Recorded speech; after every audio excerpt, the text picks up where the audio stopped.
लोग बोलो जय गुरुदेव, जय गुरुदेव,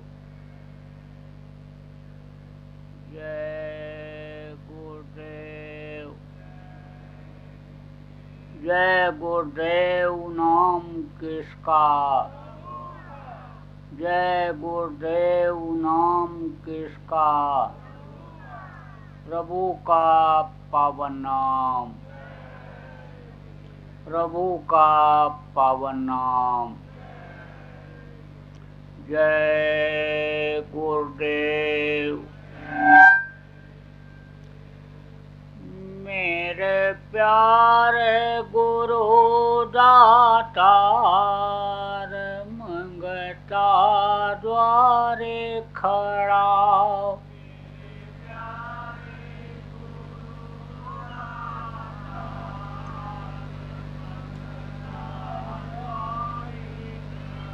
मैं रहा पुकार पुकार, मेहर कर देखो जरा,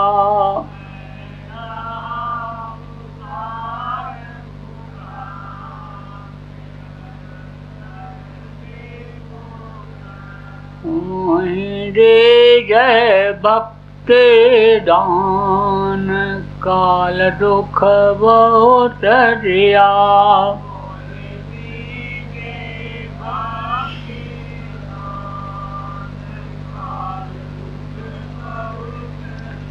मेरी तड़प उठी अमां, दरस को तरस रहा,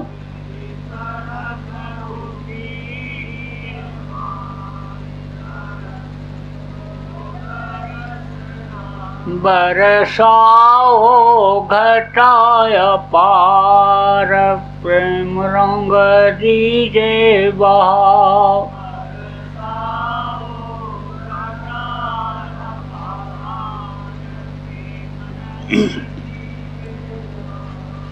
सुरती भी गए अमीरस धार, तन मन होवे हरा,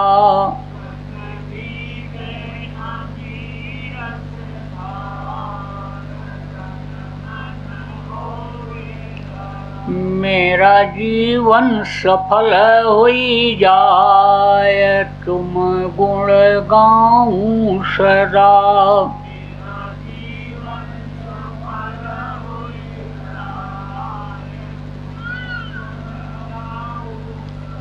मैं नीच अधम नाकार, तुम्हारे द्वारे पड़ा,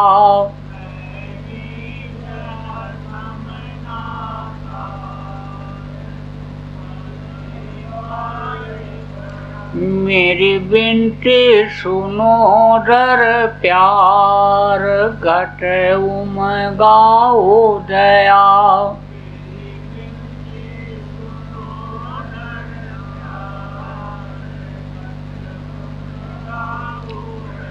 स्वामी जी बेटा हमार, जल्दी पार किया,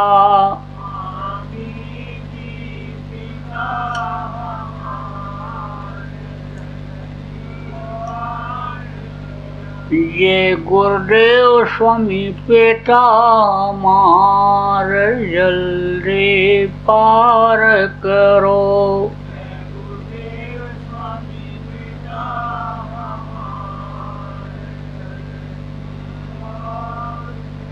मेरे प्यारे गुरु दातार, मंगता द्वारे खड़ा,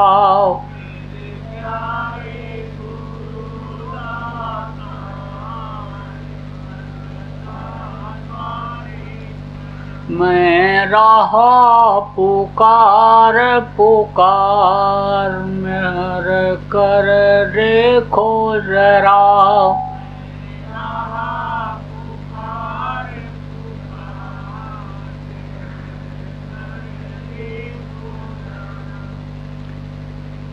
जय गुरुदेव।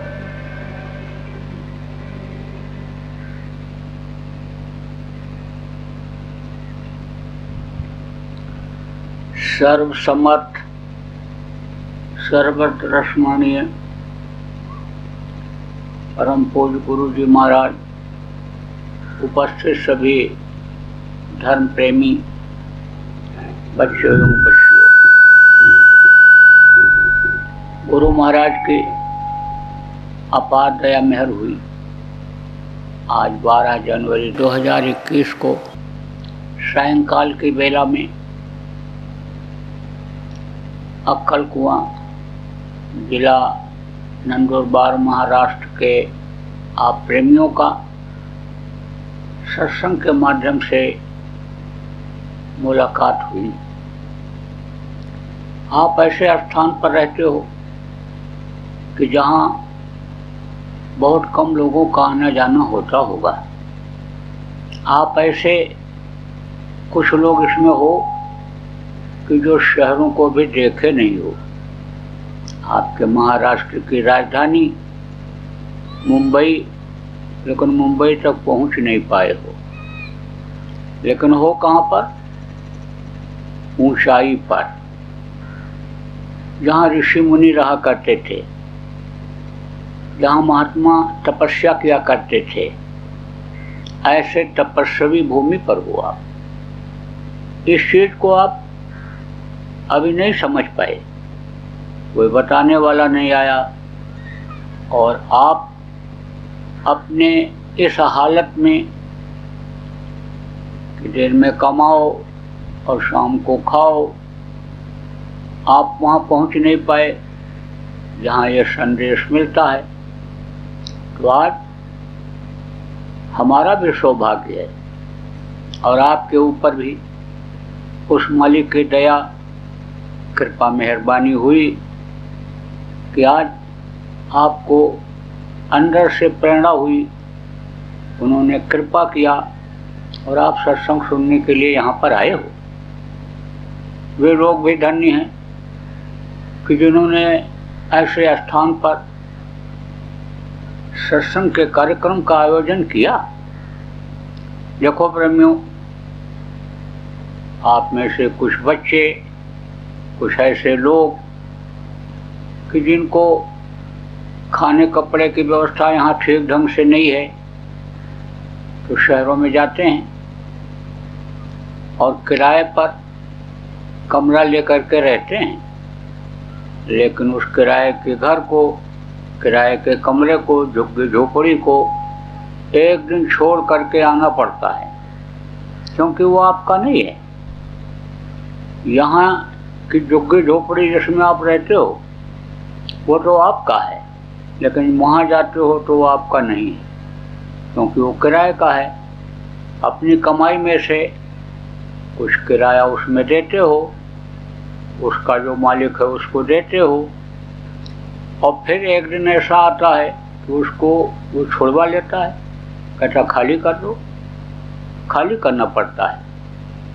ऐसे ही ये जो मनुष्य शरीर है, ये किराए के मकान की तरह से है। ये किसका है?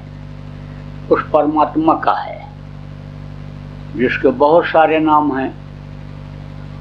हिंदुस्तान एक ऐसा देश है कि जिसमें परमात्मा भगवान को ज़्यादा लोग मानते हैं, ज़्यादा जानते हैं। अन्य देशों में नहीं। अन्य देशों में तो बस कमाओ और खाओ, बच्चा पैदा करके दुनिया संसार से चले जाओ। तो आप किसी न किसी रूप में उस भगवान को, उस मालिक को याद करते हो, पुकारते हो। तो ये जो मनुष्य शरीर है, ये उसी ने दिया है आपको। अब किस लिए दिया? खाओ पियो, वो मौज करो, इसलिए नहीं दिया। इसलिए नहीं दिया कि इसको रोटी खिला करके चलाते रहो, गर्मी ठंडी से इसको बचाते रहो, झोपड़ी बनाते रहो, कपड़ा खरीद करके इसको पहनाते रहो, इसीलिए नहीं दिया है। इसीलिए नहीं दिया है कि बाल बच्चे जो पैदा करते हो उनकी देख रेख करो, उनकी सेवा करो। इसलिए नहीं दिया है कि माता पिता और परिवार वालों की सेवा करो, उसी में दिन रात फंसे रहो। कमाई करने के लिए ही नहीं दिया है। आप ये समझो कि मुख्य रूप से अनिश मनुष्य शरीर पाने का उद्देश्य लक्ष्य क्या है, किस लिए दिया है? कि इसको साफ सुथरा रखो,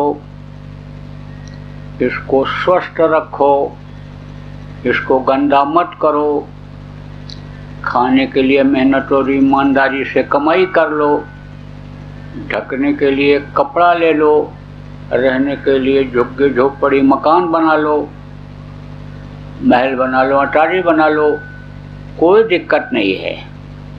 लेकिन थोड़ी देर इस मानव मंदिर से उसको भी याद करो, उस परमात्मा को कि जिसने यह मनुष्य शरीर आपको दिया है। उसने कहा कुछ समय के लिए तुमको मैं देता हूँ और जाओ, तुम रास्ता बताने वाले को खोज लेना, ऐसे समर्थ गुरु को खोज लेना कि जो मुझको जानता हो, मेरे पास तुमको पहुँचाने का रास्ता जानता हो, बताता हो, उसको तुम खोज लेना और तुम मुझको याद करना, सच्चे दिल से याद करना। मैं तुमको इसी मनुष्य शरीर में मिलूँगा। और आपने भी ये कहा था कि प्रभु हम आपको दिन रात याद करते रहेंगे, हम बराबर भजन पूजन करते रहेंगे, हमको माँ के पेट से बाहर निकालो, हम समर्थ गुरु की तलाश करेंगे और उनसे रास्ता ले करके हम दिन रात आपको याद करते रहेंगे और आपको हम प्राप्त कर लेंगे, आपका हम दर्शन दीदार करेंगे, आपको अपने हृदय में बसा लेंगे।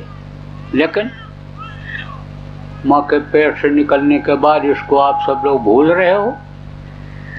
माँ के पेट में उल्टे टंगे हुए थे, जैसे दादुर पक्षी होता है, आपने देखा होगा, पेड़ों पर ऐसे लटका रहता है, उल्टा टंगा रहता है, इसी तरह से उल्टे टंगे हुए थे। ये जो संडास पेशाब यानी माँ का है, वो सब मुँह के सामने था। और उस समय पर नरकों में पिछले जन्म में कहाँ थे, यह भी दिखाई पड़ता था, क्योंकि यही जीवात्मा जो शरीर को चलाती है परमात्मा की अंश है। यही मुर्गा में भी, यही बकरा में भी, यही गाय में भी, यही भैंस में भी, यही बंदर में भी, यही कीड़ा मकोड़ा में भी सजा भोगने के लिए डाल दी जाती है। तो पिछले जन्म में मुर्गा थे, भैंसा थे, देखता है बच्चा कि देखो हमको काट दे रहे हैं और मैं तड़प रहा हूँ, और देखो अन्य समझो कि हमको मार दे रहे हैं, हम सांप बन गए, बिच्छू बन गए और हम तड़प रहे हैं, नरकों में हमारे ऊपर मार पड़ रही है। यह सब दिखाई पड़ता है माँ के पेट में। तब बच्चा रोता है, प्रभु से प्रार्थना करता है कि बाहर निकालो, बाहर निकालो, बाहर निकालो। अब हम इस तकलीफ को झेलने के लिए माँ के पेट में नहीं आएंगे, क्योंकि माँ के पेट में, माँ के पेट की जो आग है, गर्मी है, वो परेशान करती रहती है। देखो, आप अनाज खाते हो, आप चावल खाते हो, आप दाल खाते हो, आप साग सब्जी खाते हो, तो पेट में जाता है। कौन हजम करता है? अग्नि। अग्नि गलाती है। अग्नि किसको कहते हैं? आग को। वही उसको घोलती है, गलाती है। आग में कोई भी चीज़ डाल दो तो जल जाती है। तो वो जो अग्नि है वो जलाती है, भोजन को गलाती है। जैसे गर्म पानी में आप रोटी डाल दो, देखो बहुत जल्दी गर्म हो जाए, बहुत जल्दी घुल जाएगा। और बर्फ़ के ऊपर रोटी रख दो तो नहीं घुलेगा, उसमें वैसे के वैसे रखा रहेगा, बल्कि और टाइट हो जाएगा। तो माँ के पेट में आग होती है, सबके पेट में आग होती है। और अग्नि की जब कमी हो जाती है माँ के पेट में या किसी के भी पेट में, तब जल्दी अनाज हजम नहीं होता है, तो उसके लिए दवा खानी पड़ती है। तो माँ के पेट में अग्नि थी और फिर उसमें जलते रहे। आप जितने भी लोग बैठे हो, एक दिन सब लोग माँ के पेट में थे। कोई ऐसे बाकी नहीं है कि जो माँ के पेट में न रहें। मनुष्य शरीर में जितने भी लोग हैं सब माँ के पेट में थे।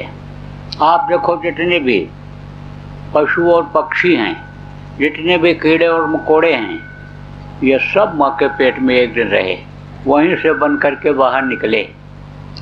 तो उस समय पर जब तकलीफ में थे तब तो प्रार्थना भगवान से करते रहते थे कि बाहर निकालो, बाहर निकालो, बाहर निकालो। लेकिन बाहर आने के बाद गए भूल, बड़े हुए, पढ़ने लिखने लगे, अपना नौकरी काम जो घर में होता था उसको करने लगे, और बड़े हुए, शादी ब्याह हो गया, अब कमाने खाने लग गए। सोचे यही करने के लिए पैदा हुए हैं, और कमाते खाते ही समझ लो कि बुढ़ापा आ गई, बुढ़े हो गए, हाथ पैर ढीला हो गया, आँख काम नहीं करता, कान से सुनाई कम पड़ता, दांत सारे के सारे गिर गए, आप ये समझो चलना फिरना मुश्किल हो गया। तो समझो कि समय इसी में ऐसे निकलता चला जाता है। हर आदमी को ये जो श्वास लेते हो, यह गिनकर खर्च करने के लिए मिला है। सबका खर्च होता है। जो भी मनुष्य शरीर में जन्म लेता है, चाहे राजा हो, चाहे महाराजा हो, चाहे सेठ साहूकार हो, चाहे पंडित जी हों, चाहे मुल्ला जी हों, चाहे पुजारी जी हों, चाहे मास्टर जी हों, चाहे डॉक्टर साहब हों, चाहे मंत्री हों, चाहे मिनिस्टर हों, चाहे प्रधानमंत्री हों, राष्ट्रपति हों, किसी भी देश के हों, लेकिन सबको श्वास मिला है खर्च करने के लिए। और जैसे श्वास पूरा होगा तैसे ही उसका हुक्म हो जाएगा कि चलो खाली करो, जल्दी करो, किराए का मकान दिया था तुमको, अब इस मकान में तुमको नहीं रहना है। तो जिस मकान में आप रहो कुछ दिन तक, और उसको अगर वो खाली करने के लिए कहे तो जल्दी खाली नहीं करना चाहते हो, उससे प्रेम हो जाता है, उस स्थान से प्रेम हो जाता है, वहाँ के लोगों से प्रेम हो जाता है, तो जल्दी नहीं खाली करना चाहते हो। लेकिन शक्ति के साथ एक दिन खाली ही करा लेता है, नहीं खाली करते हो तो। ऐसे ही जब समय पूरा हो जाएगा, जैसे बहुत से लोग 1 साल 2 साल के लिए मकान देते हैं, 11 महीना के लिए मकान देते हैं और कहते भाई खाली करना पड़ेगा, नहीं खाली करते हो तो कानूनन खाली कराते हैं। इसी तरह से यानी वो पुलिस को भेजते हैं और पुलिस खाली कराती है। तो जो यहाँ की पुलिस है, यह मकान आप किराए का लेते हो खाली करती कराती है, ऐसे ही यानी समझो वो भेजता है किसको, अपने दूतों को। किसका काम है इसको खाली कराने का, यमराज का। तो यमराज के दूत आते हैं और मार मार करके इस मकान को खाली कराते हैं, मार मार करके शरीर रूपी मकान को। अब जीव तो निकलना नहीं चाहता और रोता है, चिल्लाता है, काका चाचा नाना सबको पुकारता है, बेटे को पुकारता है, लेकिन देखो मरने वाले को कोई बचा पाता है? कोई नहीं बचा पाता। जवान लड़का खड़ा रहता, रिश्तेदार खड़े रहते, पड़ोस के लोग खड़े रहते हैं, लेकिन सब के सब ऐसे देखते रह जाते हैं। कोई अन्य समझ लो कि किसी को बचा नहीं पाता है, चाहे राजा हो, चाहे महाराजा हो, चाहे किसी देश का राष्ट्रपति हो, प्रधानमंत्री हो, जिसके आगे पीछे फौज फाटे हों, लेकिन अन्य सब कुछ होते हुए भी मरते हुए आदमी को कोई बचा नहीं पाता है। अब आप ये सोचो कि प्राणों को निकाल देते हैं, जो ये शरीर को चलाते हैं, ये जो श्वास है, प्राण वायु है, यह निकल जाती है। जीवात्मा जो इस शरीर को चलाती है, इसको निकाल देते हैं। तो निकाल करके कहाँ ले जाते हैं? कर्मों के अनुसार। देखो, इसी शरीर से अच्छे कर्म होते हैं और इसी से बुरे कर्म होते हैं। आप बहुत से लोग इस चीज़ को नहीं समझ पा रहे हो कि अच्छा क्या है, बुरा क्या है। आप देखते हो कि आप दूसरे को तकलीफ दे देते हो, गाली गुप्ता दे देते हो, झूठ फरेब बोल देते हो, झूठी गवाही दे देते हो और जीवों को मार देते हो, काट देते हो अपने जबान के स्वाद के लिए, उनके मांस को खाने के लिए। आप यह सब कर्म करते हो, धोखाधड़ी कर देते हो। आप समझो हर तरह का यानी जो आदमी को नहीं करना चाहिए वो काम आप कर बैठते हो, तो वो पाप में शुमार होता है। और अच्छा काम किस में शुमार होता है?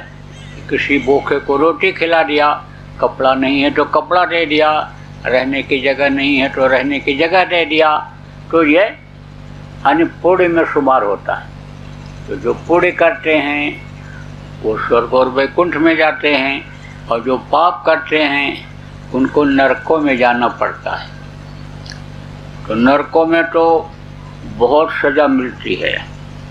आप ये समझो कि उसके पास पूरा लेखा जोखा होता है, जो हिसाब करने वाला होता है, पूरा लेखा जोखा होता है। जैसे आप कुछ पढ़े लिखे लोग इसमें बैठे हो, तो यहाँ पर नियम कानून ऐसा है कि जज फैसला करता है। कोई भी केस हो तो जज उसका फैसला करता है। तो कागज़ कहाँ से जाता है? यहाँ थाने से जाता है, और जो अधिकारी हैं, कर्मचारी हैं, वो सब अपना कागज़ देते हैं, रिपोर्ट देते हैं, और उसी आधार पर वो सज़ा देता है, बरी करता है। तो इसी तरह से आप प्रेमियों समझो कि वहाँ का न्याय है। तो यहाँ तो आपका शोर सिफारिश चल सकता है, कोई अच्छा वकील रख लो तो वो आपको केस से बरी करा सकता है, छुड़ा सकता है। लेकिन वहाँ उस अदालत में पेश होते समय कोई भी न तो सिफारिश चलती है, न कोई वकील मिलता है छुड़ाने वाला, कोई सेटिंग करने वाला नहीं मिलता है, और उसके पास पूरा लेखा जोखा होता है। आप समझो ये कैमरा लगा है, इसमें फ़ोटो खींच रहा है, आपकी तरफ घुमा देंगे तो आप सब लोगों का फ़ोटो इसमें आ जाएगा। लेकिन ये कैमरा तो ख़राब हो सकता है, इस कैमरे के रील को तो ख़त्म कर सकते हो, लेकिन उसने जो लगा रखा है, न्याय करने वाले ने, उस कैमरे के सामने का जो फोटो दृश्य है वो कभी ख़त्म नहीं होता है। आप कहीं भी रहते हो, सबके साथ कैमरा लगा है और वो फ़ोटो उसमें आता रहता है। जो भी अच्छा बुरा करते हो आता रहता है। तो आप बुराई अगर बन गई तो उसकी सज़ा मिलनी ही मिलनी है। सज़ा बोलते ही जो उनके सिपाही होते हैं वो मार देते, से गिर जाता है और सीने पर सवार हो जाते हैं और दबाते हैं। आंखें निकल आती हैं, जीभ बाहर निकल आती है, रोता है, चिल्लाता है, तड़पता है। जब बेहोश होने लगता है तब हट जाते हैं, और जैसे हटे तैसे आँख अंदर चली गई, जीभ अंदर चला गया, उठ के खड़ा हो गया और फिर गिराए और फिर दबाए और फिर आँख निकली। आप समझो कि आँखें फोड़ देते हैं और फिर मारते हैं। जान बचाने के लिए भागता है, ठोकर लगती है, गिरता है, हाथ पैर टूटता है, खून से शरीर लथपथ हो जाता है। हाथ पकड़ते हैं और इसे फेंक देते हैं, हाथ उखड़ जाता है, हाथ उन्हीं के हाथ में रह जाता है और शरीर दूर गिरता है। वो जो दर्द होता है उखड़ने का भयंकर, जब देखता है कि बेहोश हो रहा है तो फिर फेंक दिया हाथ, फिर जुड़ गया, फिर खड़ा हो गया, फिर हाथ पकड़ा, फिर फेंका। आप ये समझो प्रेमियों कि आपका हाथ यहाँ से काट दिया जाए तो ये उंगलियां अलग हो जाएंगी। अब उंगली को काटोगे तो दर्द नहीं होगा, लेकिन जोड़ दिया जाए उंगलियों को और फिर काटा जाए तो फिर दर्द होगा, फिर जोड़ा जाए और फिर काटा जाए तो फिर दर्द होगा। तो सजा भोगने के लिए ही वहाँ पर भेजा जाता है। बड़े बड़े नरक कुंड हैं, जैसे तालाब होता है ऐसे ही बहुत बड़े बड़े हैं, जिसमें किसी में संडास भरा हुआ है, किसी में मवाद भरा हुआ है, किसी में पेशाब भरा हुआ है, किसी में कांटे भरे हुए हैं। आप समझो किसी में तांबे के जो यानी समझो कि घड़े होते हैं जलते हुए ऐसे, वो उस पर डाल देते हैं। अब गिरोगे, फिर घूमोगे ऐसे, फिर दूसरी तरफ जलोगे, फिर इस तरह से यानी समझो बड़ी सज़ा मिलती है नरकों में। और बहुत दिन उसमें बुरा कर्म करने पर यानी रहना पड़ता है। और वहाँ से जब छुटकारा मिलता है तब कीड़ा मकोड़ा के शरीर में, सांप गोजर बिच्छू के शरीर में यही परमात्मा के अंश जीवात्मा डाल दी जाती है। अब इधर उधर जान बचाते फिरो। आप इतने लोग बैठे हो और अभी उधर से एक सांप आता हुआ दिखाई पड़े तो बैठे रहोगे, भागोगे। एक आदमी यहाँ नहीं दिखेगा। क्यों भागोगे? कि इसके अंदर जहर भरा हुआ है, ये काट लेगा तो हम मर जाएंगे।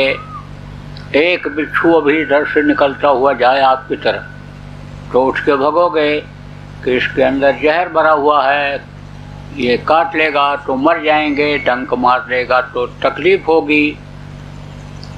अब आप ये समझो कि सांप जब आदमी को देखता है तो खुद जान बचाता है, बिच्छू देखता है तो खुद जान बचाता है। शेर, बाघ जिसको कहते हैं, जब आदमी को देखता है तो सीधे हमला नहीं करता, खाता नहीं, ऐसे आंखों में देखता रहता है। आंखों से बड़ी पहचान होती है। तो कोई कुत्ते होते हैं, कुत्ते रास्ते पर बैठे रहते हैं और जाने वाले के आंखों में देखते हैं। अब अगर गुस्सा है और शरारत है तो वो तुरंत हट जाते हैं, और अगर सीधा साधा आदमी है, प्यार है उसके आंखों में कुत्ते के लिए, तो कुत्ते पूंछ हिलाने लगते हैं, ऐसे पूंछ हिलाने लगते हैं, ऐसे प्यार से वो भी देखने लगते हैं। तो पहचान आँखों से होती है। देखो बच्चे को ऐसे आँख करके ऐसे देखो, समझ जाएगा कि नाराज़ हैं, और प्यार से अगर उसको देखो तो आकर के ऐसे लिपट जाता है, गोदी में बैठ जाता है। तो आँखों से पहचान होती है। देखो प्रेमियों, आँखों से अपराध भी होता है और आँखों से प्यार भी होता है। आप ये समझो कि संतों से प्रेम हो जाता है, बाप से प्रेम हो जाता है, माँ से प्रेम हो जाता है आँखों से देखने से। यानी समझो कि प्रेम जो होता है, चाहे भाई बहन का हो, चाहे पति पत्नी का हो, यानी किसी से भी किसी का प्रेम हो तो देखने से होता है, आँखों में आँखों को देखने से होता है। तो शेर देखता है आँखों को, और देखते ही यानी वो हमला नहीं करता। शेर सामने पड़ जाए और उसको ऐसे देखते रहो, पलक मत दबाओ, खूब देखो। पलक दबाओगे तो हमला करेगा, इतनी ही देर में हमला करेगा। और उसका जो हमला होता है वो खाली नहीं जाता है। आप यहाँ कहीं मेला लगता होगा, मेला में जब जाते होगे तो उसमें हर तरह के लोग आते हैं। तो कहीं चोर उचक्के आ जाते हैं, तो जेब काट लेते हैं, कहीं जेवर निकाल लेते हैं, कहीं सामान उठा के ले जाते हैं।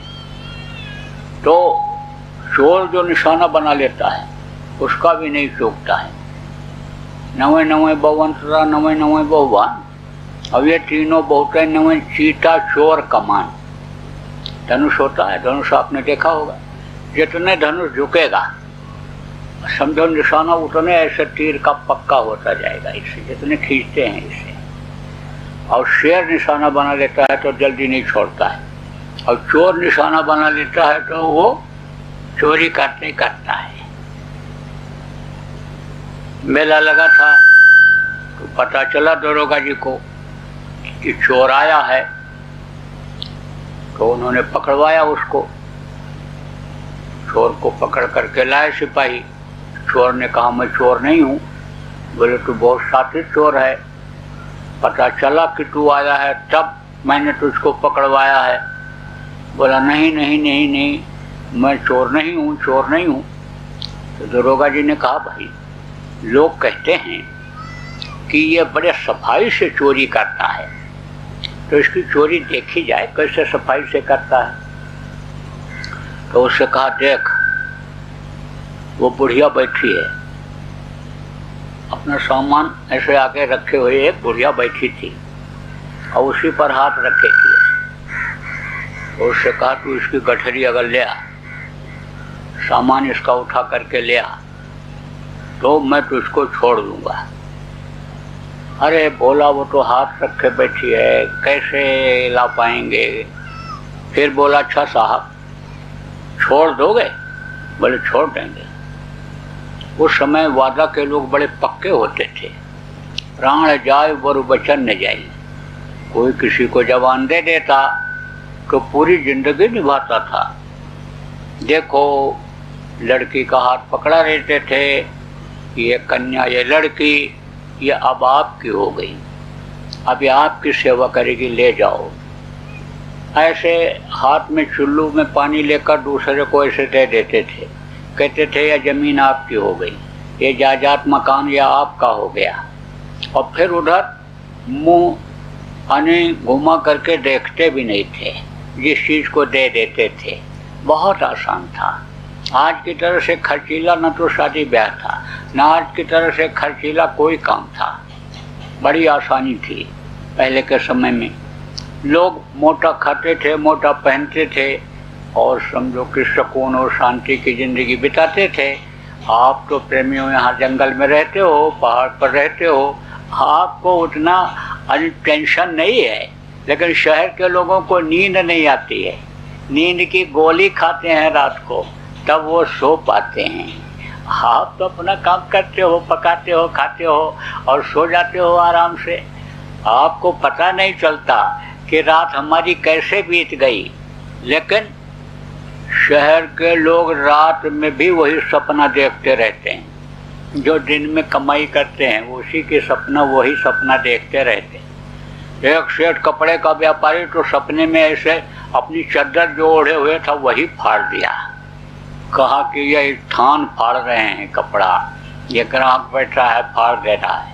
तो अब आप फिर समझो कि पहले बड़ी शांति थी, पहले बहुत अच्छा था। लेकिन अब वो जो शहरों की अशांति है, तकलीफ है, अब वो इधर भी आने लग गई है आपके, क्योंकि आप लोग भी उसी फैशन में आने लग गए, उन्हीं चीज़ों को अपनाने लग गए और असली चीज़ को आपने छोड़ दिया और नकला को पकड़ लिया। नकला क्या है कि अच्छा खाओ, अच्छा पहनो, अच्छा मकान बनाओ, चाहे लूट के लाओ, मार के लाओ, काट के लाओ, ठग कर के लाओ, धोखा दे कर लाओ।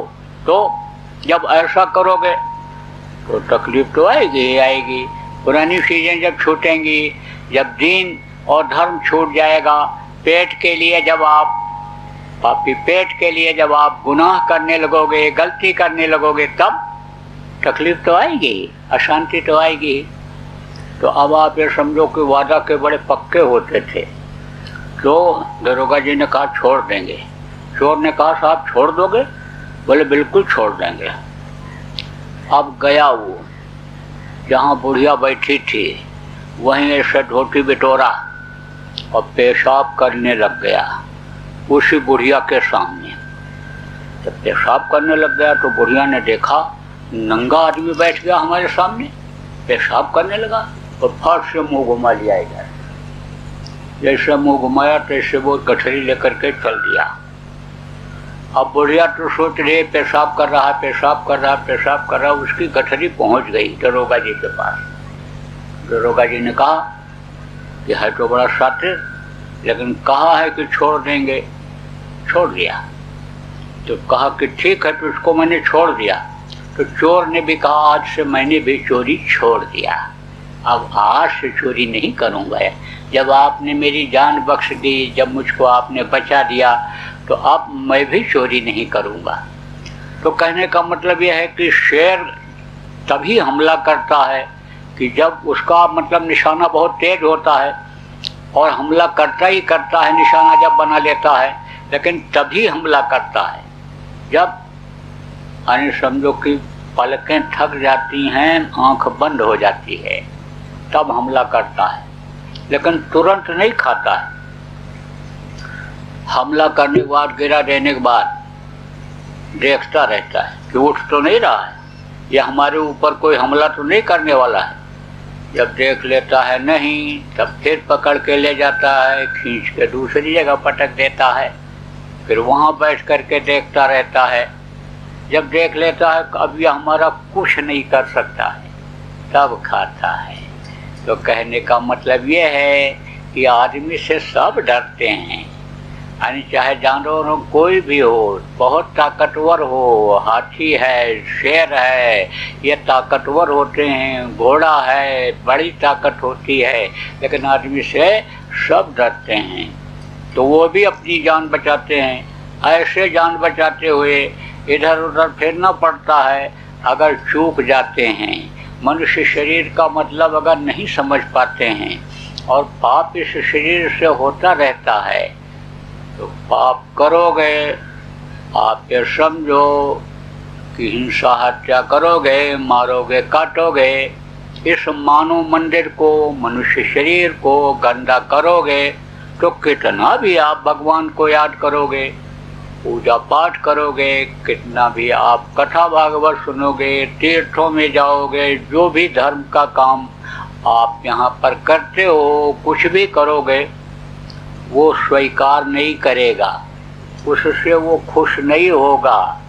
कितना भी आप बोलते रहो प्रार्थना, लेकिन वो खुश नहीं होगा, क्योंकि जितने भी जीव हैं ये सब उसी के हैं, चाहे पशु हों, चाहे पक्षी हों, चाहे आदमी हो, सब के अंदर वो मालिक का अंश है, छोटा टुकड़ा जीवात्मा का सब के अंदर है। तो जब उसको सताओगे तो वो खुश होगा, और फिर इस मनुष्य मंदिर को जब आप गंदा कर लोगे, इसके अंदर मुर्दा मांस डालोगे, तो वो खुश होगा? कभी खुश नहीं होगा। इसलिए प्रेमियों, आप इस बात को समझो कि भगवान आपको मिल सकता है, भगवान का दर्शन हो सकता है, इसी मनुष्य शरीर में हो सकता है।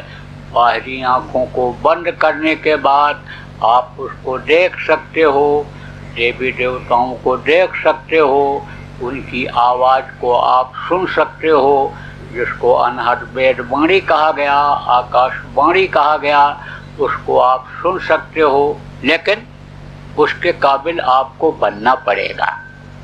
तो कब उसको देख पाओगे, कब उसकी आवाज़ को सुन पाओगे?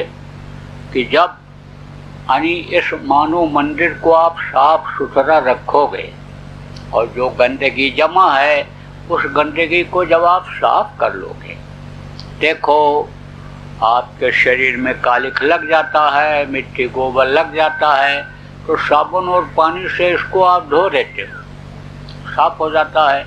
कपड़ा गंदा हो गया, गाड़ी गंदा हो गई, आपका गाय पालते हो, बैल पालते हो, गंदे हो गए, उनको साफ कर देते हो, पानी से धो देते हो, तो साफ हो जाता है।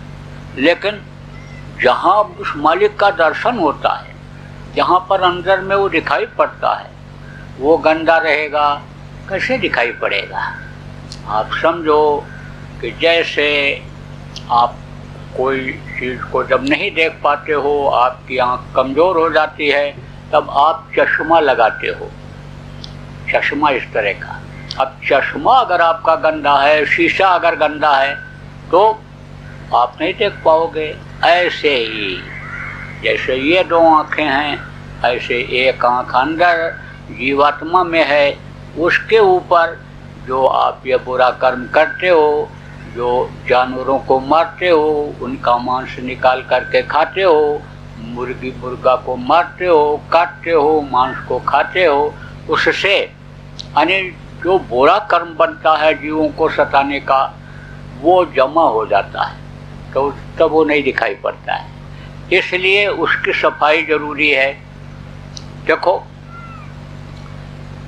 कहते हैं कि आँख से कम दिखाई पड़ने लगा, तो दूसरा कोई कहता है भाई डॉक्टर को दिखाओ, तो डॉक्टर के पास जाते हो, तो डॉक्टर कहता है कि मोतियाबिंद हो गया।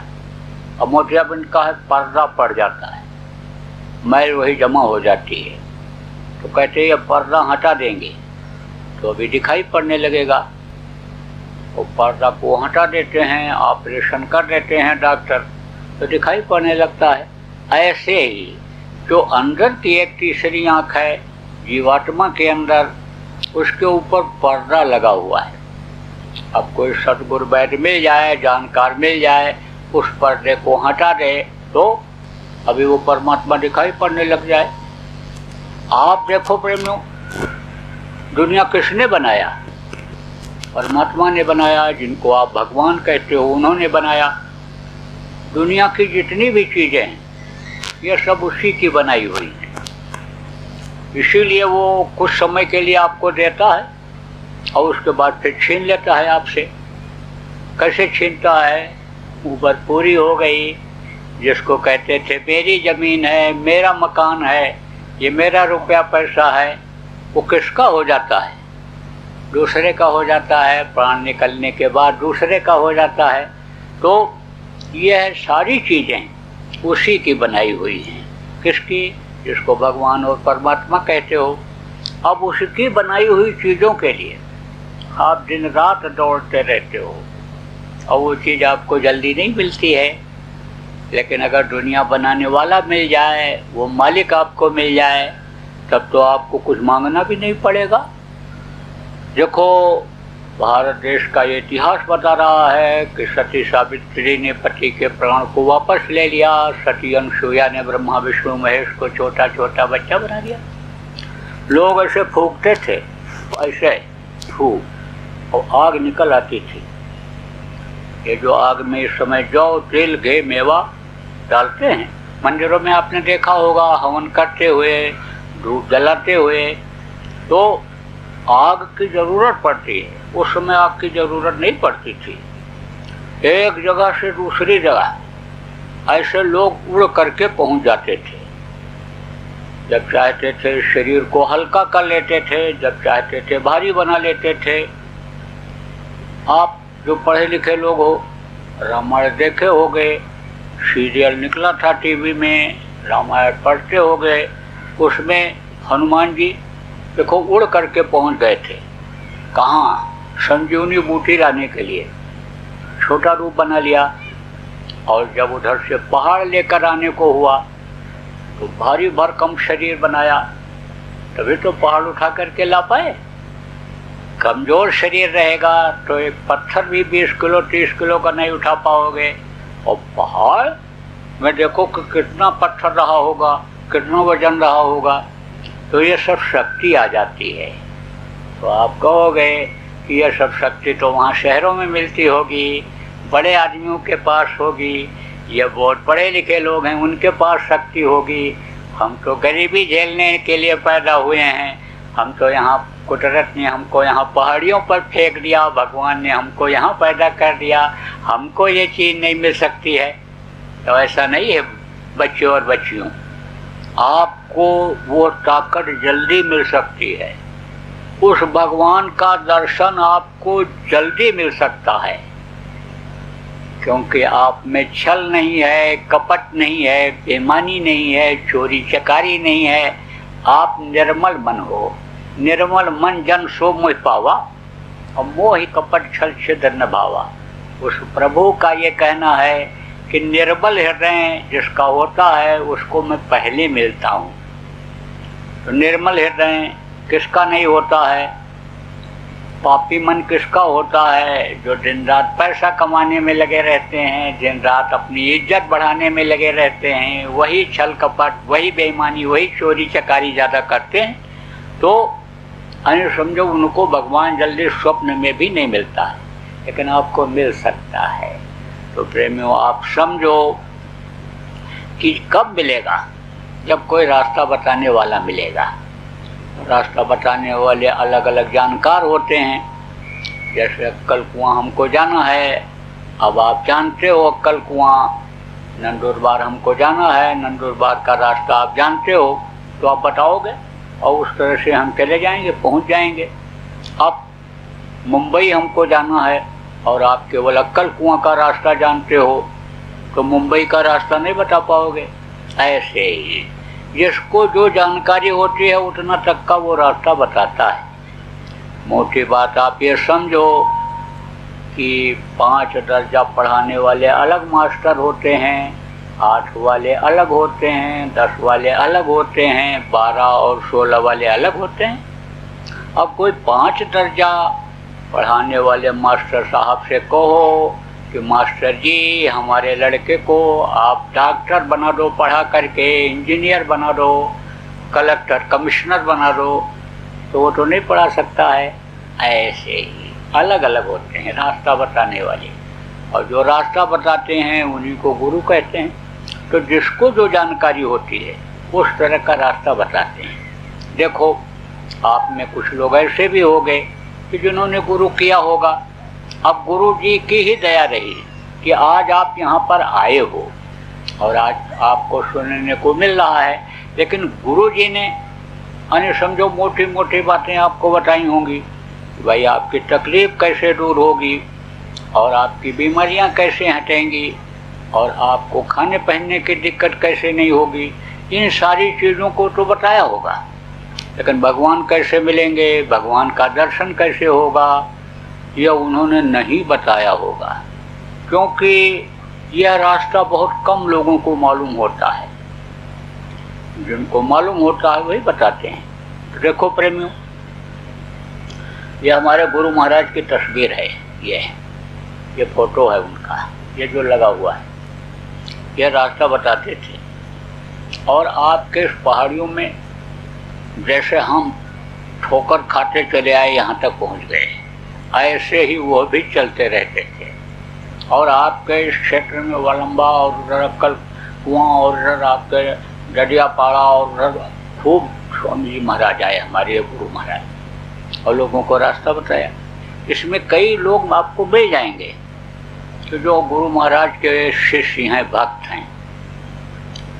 तो गुरु महाराज की दया उन्होंने लिया, गुरु महाराज की दया कृपा उनको मिली। और गुरु महाराज जब जाने लगे दुनिया संसार से, क्योंकि जैसा मैंने आपको बताया कि कोई भी आया मनुष्य शरीर में तो सबको छोड़ करके जाना पड़ा। इसीलिए मैं कहता हूँ, आप में अगर कोई ये सोचो कि हमको यहीं रहना है, आप अपनी मौत को अगर भूल जाओ, भगवान को भूल जाओ, तो सबसे बड़ी भूल आपकी यही होगी। 2 चीज़ याद रखो कि मौत आनी है और भगवान है, भगवान से मिलना है, तो आपका सब काम बन जाए। तो गुरु महाराज समझो कि 100 साल से ऊपर इस धरती पर रहे और उन्होंने बहुत से जीवों को अपनाया और अपने मालिक के पास, परमात्मा के पास उनको पहुंचा दिया। जाने से पहले मेरे लिए कह कर गए थे, तो मैं भी लोगों को रास्ता बताता हूँ, और गुरु महाराज जो काम करते थे वही काम मैं भी करता हूँ, उनके आदेश का पालन करता हूँ। तो मैं आपको आज रास्ता बताऊँगा। कौन सा रास्ता? सुख और शांति का, जहाँ आप रहते हो, बीमारियों से मुक्ति पाने का, गरीबी से मुक्ति पाने का, आपके समझो परेशानियों को दूर हटाने का और भगवान से मिलने का, यह रास्ता आपको बताऊंगा। यही काम गुरु महाराज भी करते थे, वही काम मैं भी करता हूँ। मैं भी घूम घूम करके सब जगह जाता हूँ।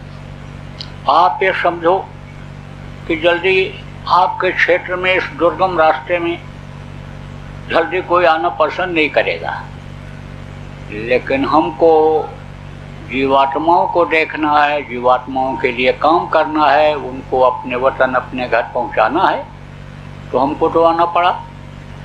आप जिस घर को झोपड़ी को कहते हो ये घर है आपका, आप कितना बढ़िया घर बनाए होगे, लेकिन इस घर में आपके पिताजी दादाजी कभी हमेशा रह पाए, उनको भी छोड़ना पड़ा।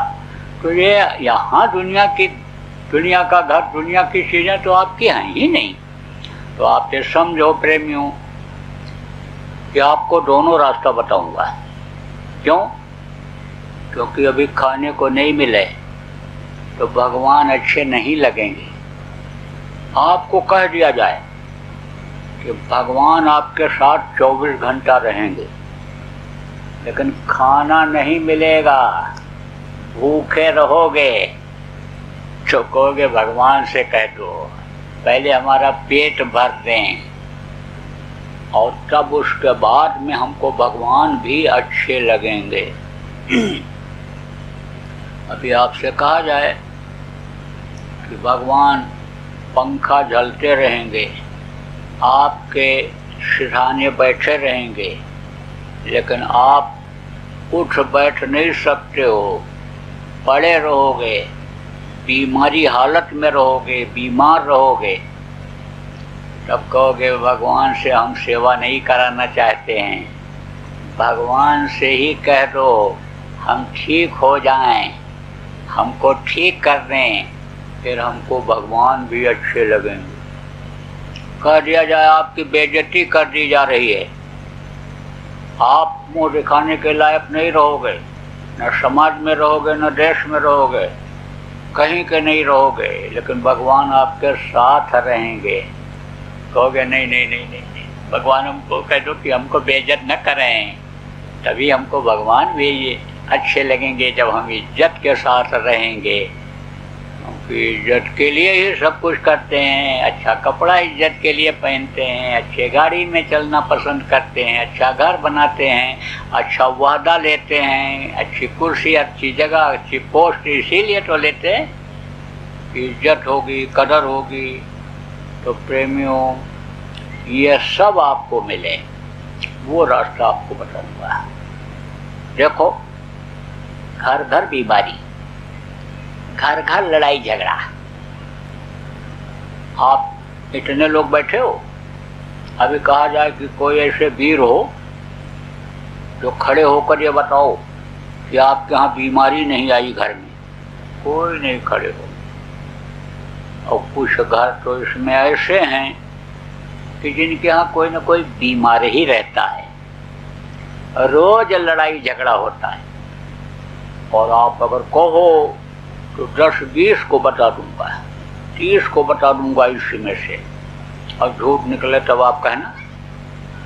तो समझो कि बड़ी परेशानी है, चाहे छोटे हों चाहे बड़े हों। जैसा मैंने कहा, बड़े आदमी जिनको आप मानते हो वो न तो ठीक से खा पाते हैं न ठीक से सो पाते हैं। आप जो भी कुछ खा लेते हो और हजम कर लेते हो, वो तो जब गोली खाते हैं, खाने के साथ ही, खाने के बाद ही गोली खाते हैं, तब उनका हजम होता है, नींद की गोली खाते हैं, तब वो सो पाते हैं। आप तो बगैर दवा के भी सो लेते हो, बगैर दवा के भी, बगैर मतलब ये है कि दवा के भी हजम कर जाते हो जो खाते हो।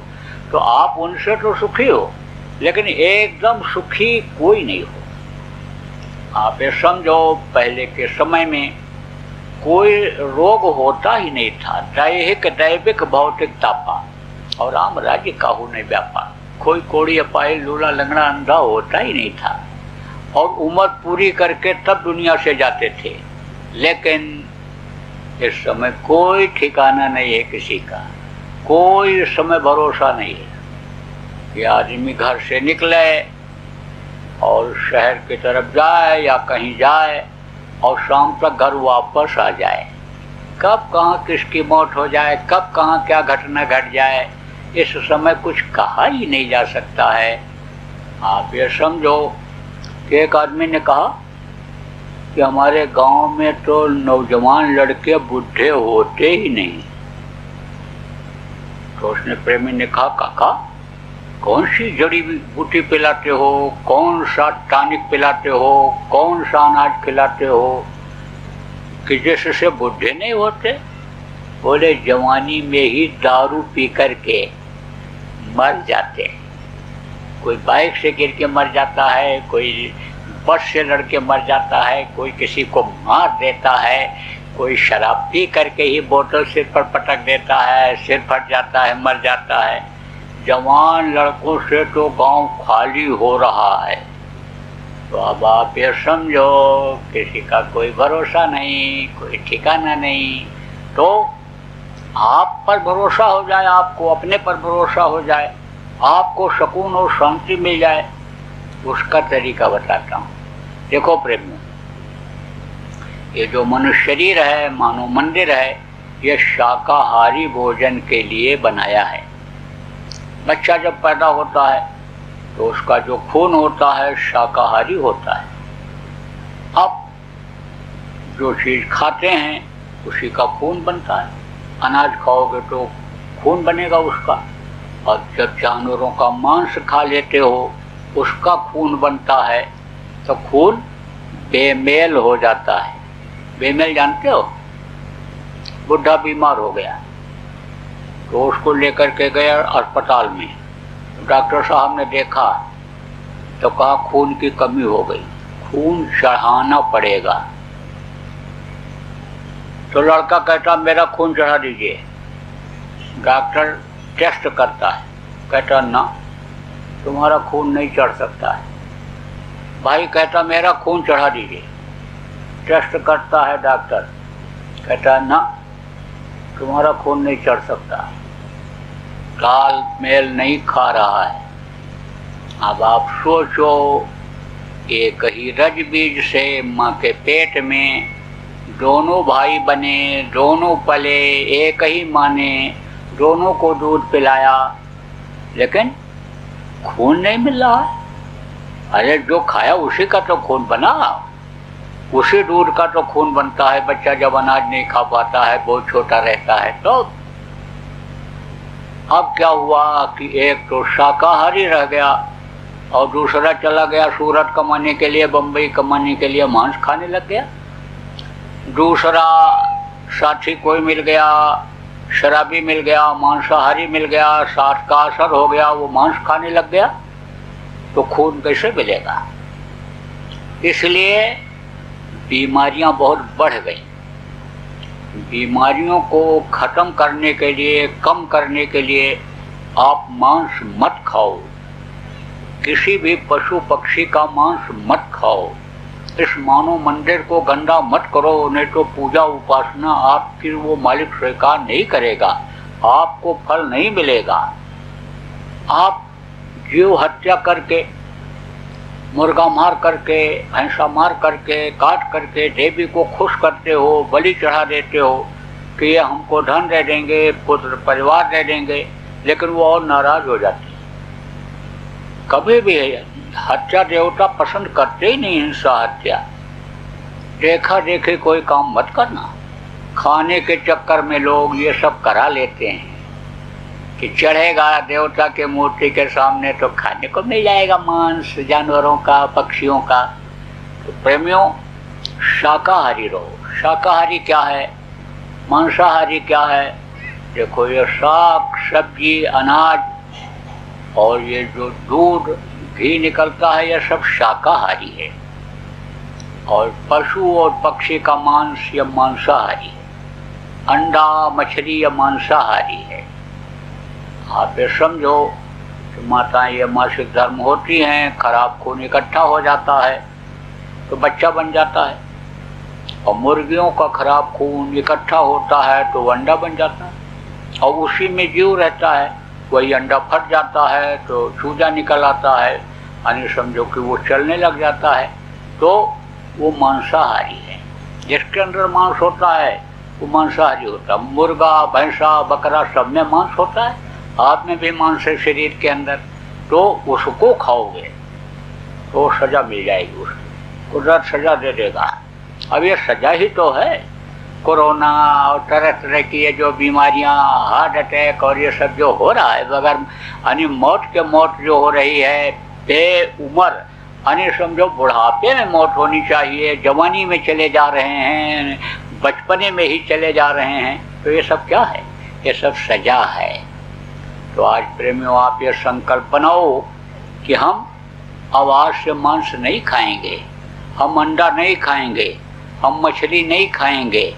मछली क्या है? तालाब की सफाई के लिए बनाई गई।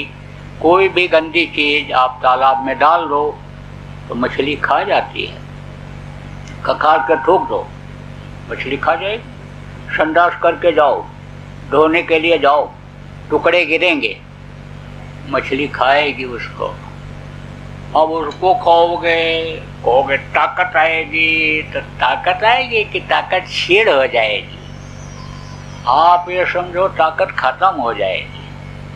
मछली मत खाना। डॉक्टर कितना भी टर टर करता रहे बच्चियों, न तो अंडा खाना न बच्चों को खिलाना, नहीं तो उनका दिल दिमाग बुद्धि खराब हो जाएगी। लड़ाई झगड़ा, मारकाट, खून कत्ल आजकल ज़्यादा क्यों हो रहा है?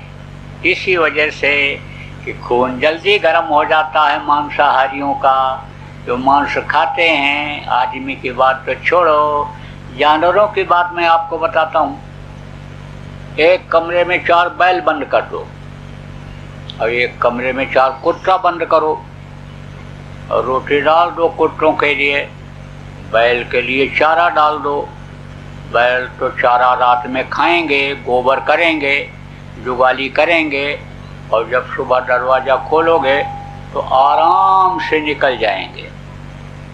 और कुत्ते रोटी भी खाएंगे और रात भर आवाज ची पू भू घाँ करेंगे।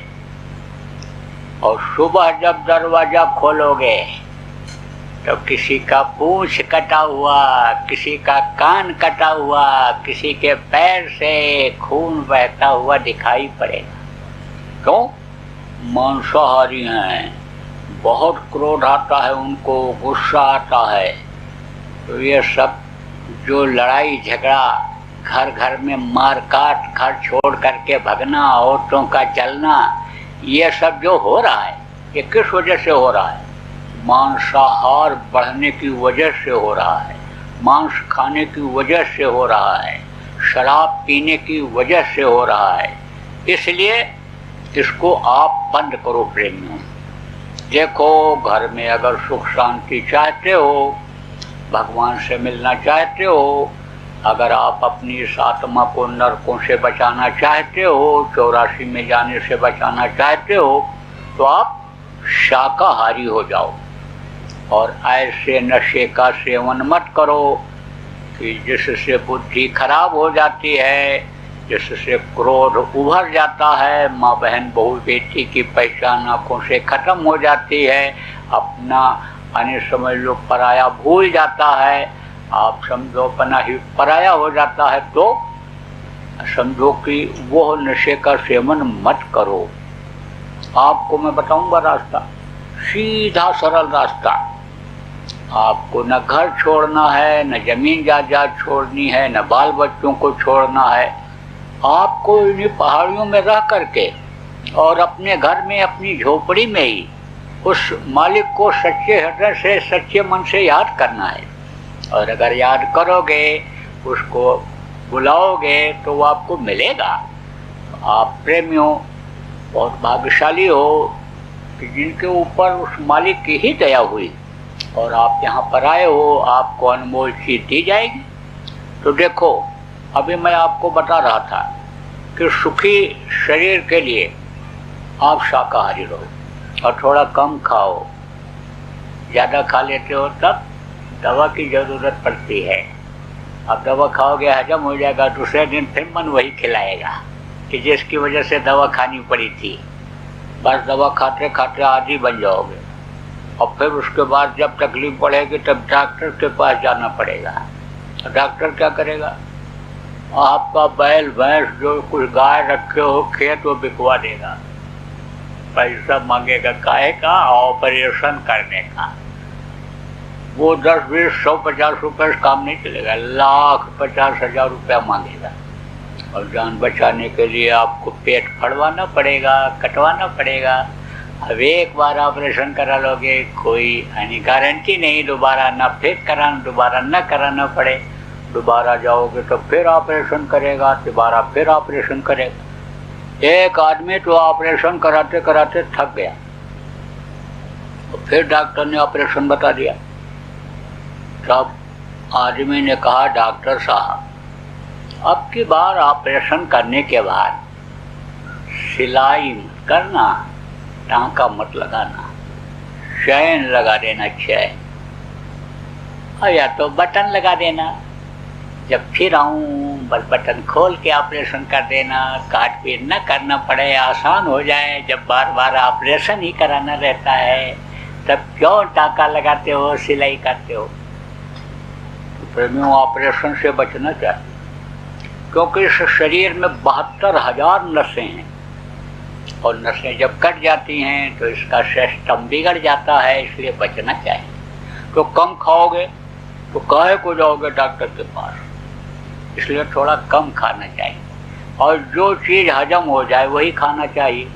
और मन जिस चीज़ को मांगे उस समय उसको नहीं देना चाहिए, नहीं तो उसको और खुराक मिल जाता है। देखो, शुगर किसी को हो जाता है तो शुगर का मरीज मीठा ही मीठा मांगता है, मीठा ही खाता है वो। तो मन कहे उस चीज़ पर रोक लगा दो, बाद में उसको दो। नहीं, जब मन कहेगा और आप उसको दे दोगे तो तकलीफ करेगा वो। तो आप समझो, कम खाओ और गम खाओ। गम खाओ किसको कहते हैं? कोई दो बात कहे तो बर्दाश्त कर लो, और नहीं तो मर मुकदमा कायम हो जाएगा, पुलिस थाना जाना पड़ेगा, लड़ाई झगड़ा करोगे, हाथ पैर तोड़वाओगे, दूसरे का तोड़ दोगे तो जेल जाना पड़ेगा। इसलिए थोड़ा बर्दाश्त करो और मेहनत और ईमानदारी की कमाई करो, जिसको आप लोग करते ही हो। मेहनत और ईमानदारी की कमाई में बरकत होती है। बरकत जानते हो? आपको 10 लाख रुपया दे दिया जाए और बरकत आपकी छीन ली जाए तो ऐसा ख़त्म हो जाएगा कि आपको पता ही नहीं चलेगा।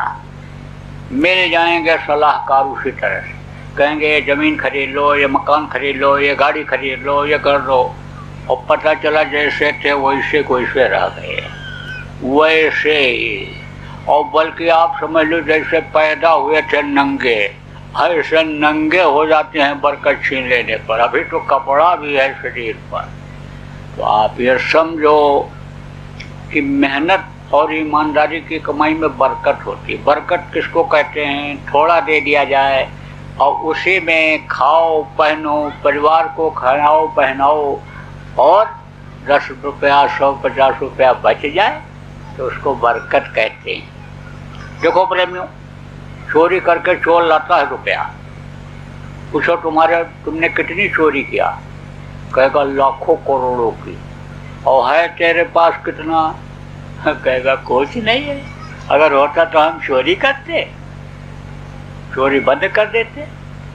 जुआ में जीत करके लाता है और दूसरे दिन फिर हार जाता है। पूछो कितना तुमने जुआ खेला होगा? रोज तो खेलता हूँ कहेगा। तो कितना जीते होगे? अरे करोड़ों रुपया जीते होंगे। तो है तेरे पास कितना? कुछ नहीं है। हमारे पास अगर हो जाता 10-20 करोड़ रुपया तो हम जुआ फिर क्यों खेलते? तो अब आप ये समझो कि ये जो लक्ष्मी है, ये रुपया पैसा है, जिनको मेहनत करके और आप कमाते हो, आपको रुपया मिलता है, मेहनत मजदूरी करते हो, उनको आप माथे पर लगाते हो, संभाल करके रखते हो, कहते हो ये हमारी लक्ष्मी है।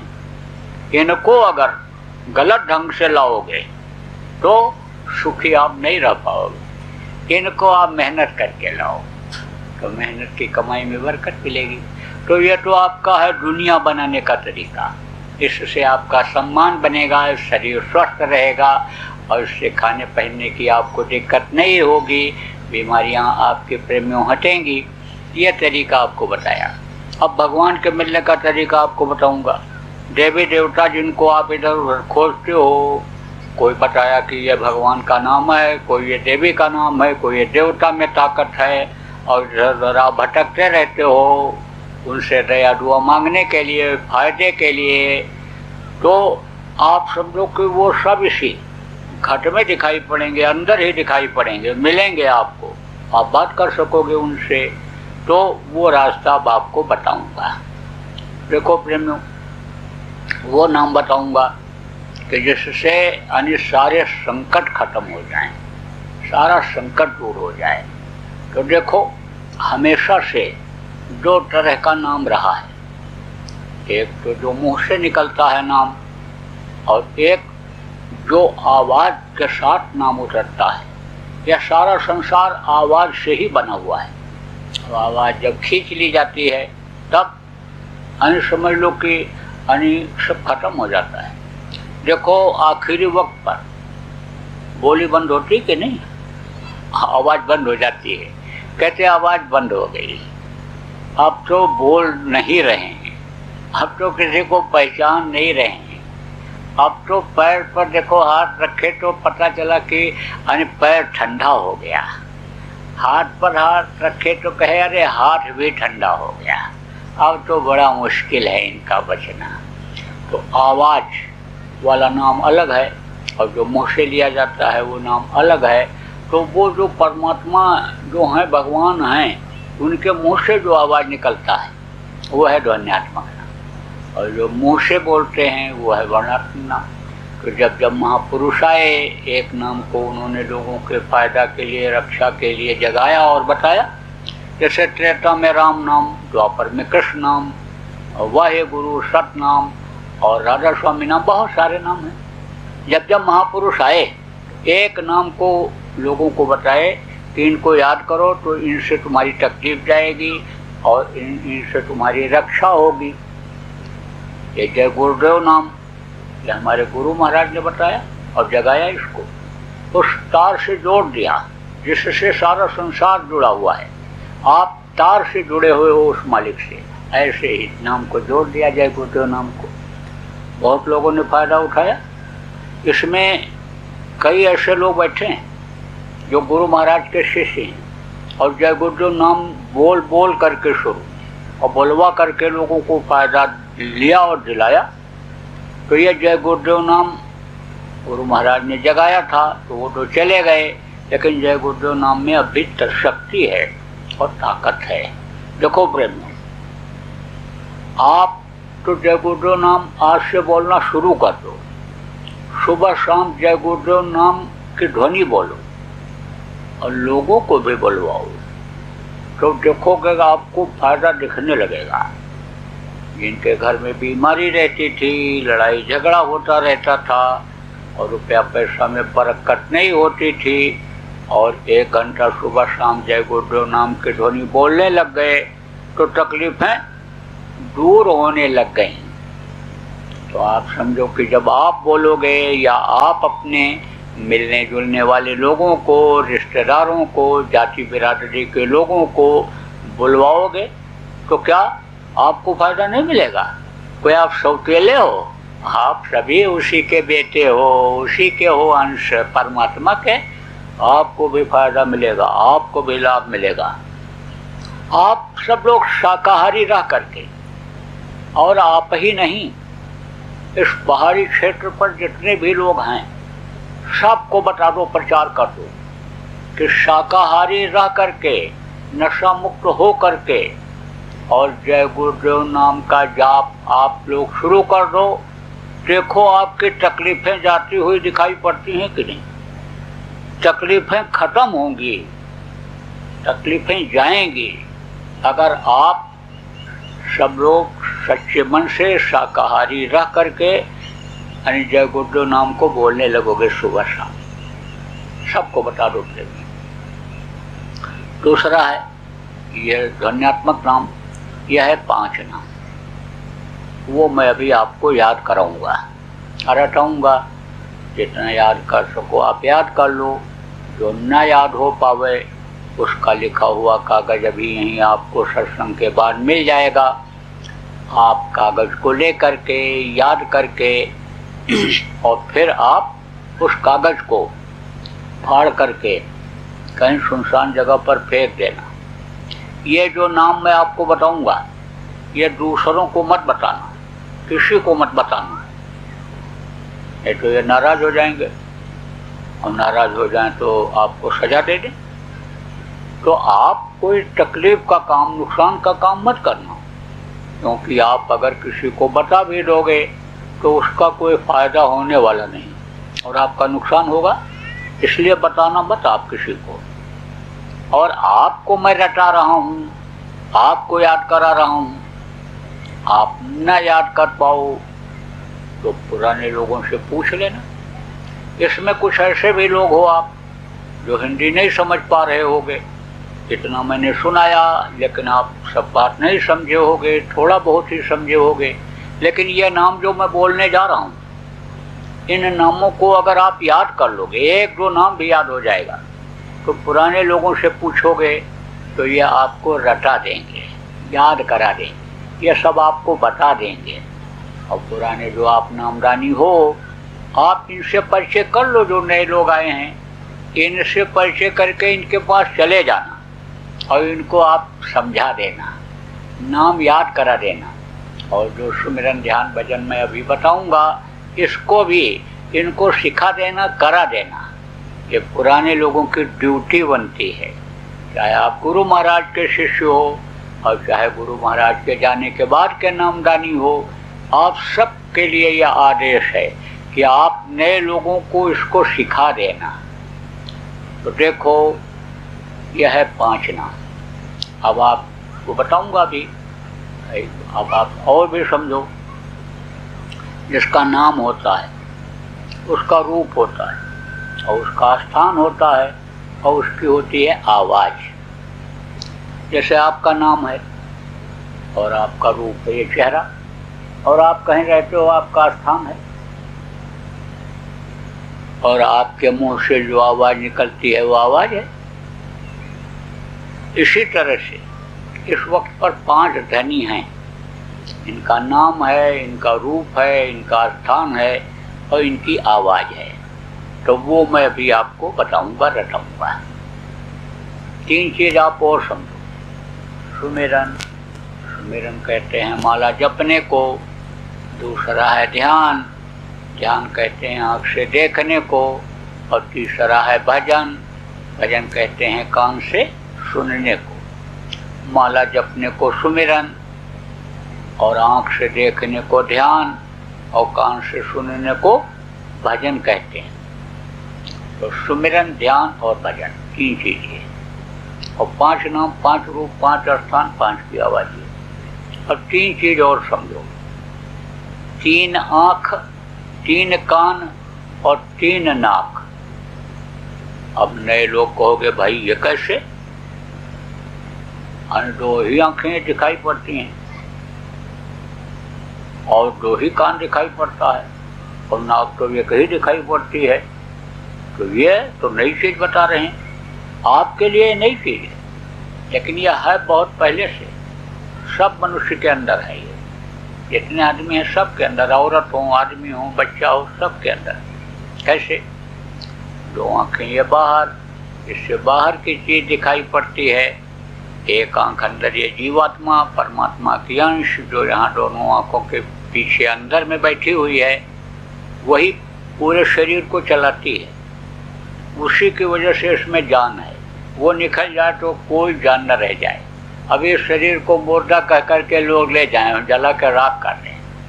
तो जीवात्मा यहाँ बैठी है, 1 आँख उसमें है। तो 2 आँख बाहर और 1 आँख अंदर, 3 आँख। 2 कान ये बाहर, इससे बाहर की आवाज़ सुनाई पड़ती है। और 1 कान अंदर जीवात्मा में, उसे अनहद वेदवाणी, आकाशवाणी, वो भगवान देवी देवताओं की आवाज़ सुनाई पड़ती है। इन बाहरी आँखों से बाहर की चीज़ें दिखाई पड़ती हैं और अंदर जीवात्मा की आँख से ऊपरी लोकों की चीज़ें, स्वर्ग, वैकुंठ, ब्रह्मलोक, बाहर ब्रह्मलोक, बहुत से लोक हैं, ऊपर की चीज़ें दिखाई पड़ती हैं। और 2 नाक बाहर। तो आप तो कहोगे नाक एक ही है। देखो नाक यह है, एक सुराख है दाहिनी तरफ, ये दाहिनी तरफ एक सुराख और एक सुराख ये बाईं तरफ। ये तो है नाक।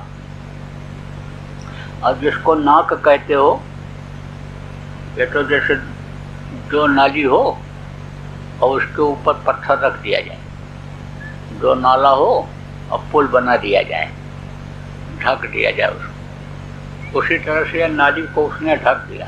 किसने? भगवान ने, जिसने बनाया। अभी ऊपर का हिस्सा निकाल दो इसको तो नाली नाली दिखाई पड़ेगी। रात में देखो किसी को तो कहोगे अरे भूत आ गया। आप देखो किसी लड़के को किसी लड़की की फोटो दिखाओ जिसका नाक थोड़ा दबा हुआ हो, कहता है नाक दबी लड़की से शादी नहीं करेंगे। और किसी लड़के की दबी हुई हो और लड़के को दिखाओ तो नो नो नो बोल देती है, नहीं नहीं नहीं नहीं करेंगे, ज़्यादा नहीं हुई, कहती नहीं करेंगे। ज़्यादा दबाव डालोगे तो कहेगी हमको शादी करनी ही नहीं। आप क्या करोगे आप?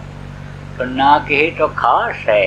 कहते भाई नाक न कटने पावे, नाक को ऊंचा रखना, अपने बच्चे बच्चियों को संभाल करके रखना, नाक ऊंचा रहे, ध्यान रखो कहाँ जा रहे हैं, क्या कर रहे हैं। तो आप समझो कि एक नाक ये दाहिनी तरफ और दूसरा ये बाईं तरफ, यह है नाक। और एक नाक अंदर जीवात्मा में है, उस नाक से ऊपर की खुशबू मिलती है और वो खुशबू यहाँ किसी चीज़ में है ही नहीं। इतनी मस्तानी खुशबू ऊपर के लोगों की मिलती है और वो बराबर उसकी लहर ऐसे चलती रहती है खुशबुओं की। ये खुशबू तो थोड़ी देर के बाद ख़त्म हो जाती है, लेकिन ऊपर की जो खुशबू मिल जाती है वो तो मस्त रहता है उसी।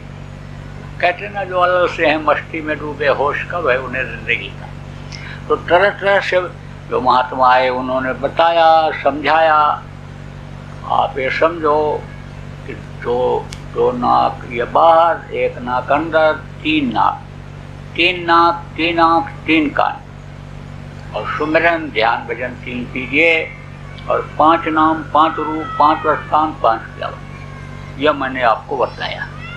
अब आपको दूंगा नाम दान। बैठो, ऐसे बैठ जाओ, जैसे हम बैठे हैं ऐसे बैठ जाओ। बैठ जाओ, ऐसे पालथी मारो, पालथी मार करके बैठो। देखो जो जो नाम मैं बोलूँगा आप सब लोग बोलना, और जब मैं बोलना बंद कर दूंगा तो आप भी बोलना बंद कर देना, फिर समझाऊंगा आपको।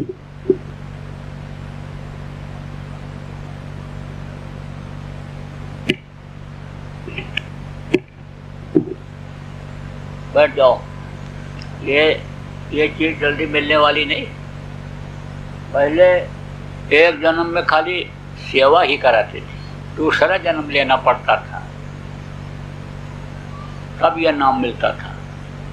अब दूसरा जन्म लेने में बड़ी तकलीफ, मरने में भी बड़ी तकलीफ होती है और पैदा होते समय भी बड़ी तकलीफ होती है। देखो आज तक कोई बच्चा हंसता हुआ मुस्कुराता हुआ पैदा हुआ? सब रोते हुए पैदा।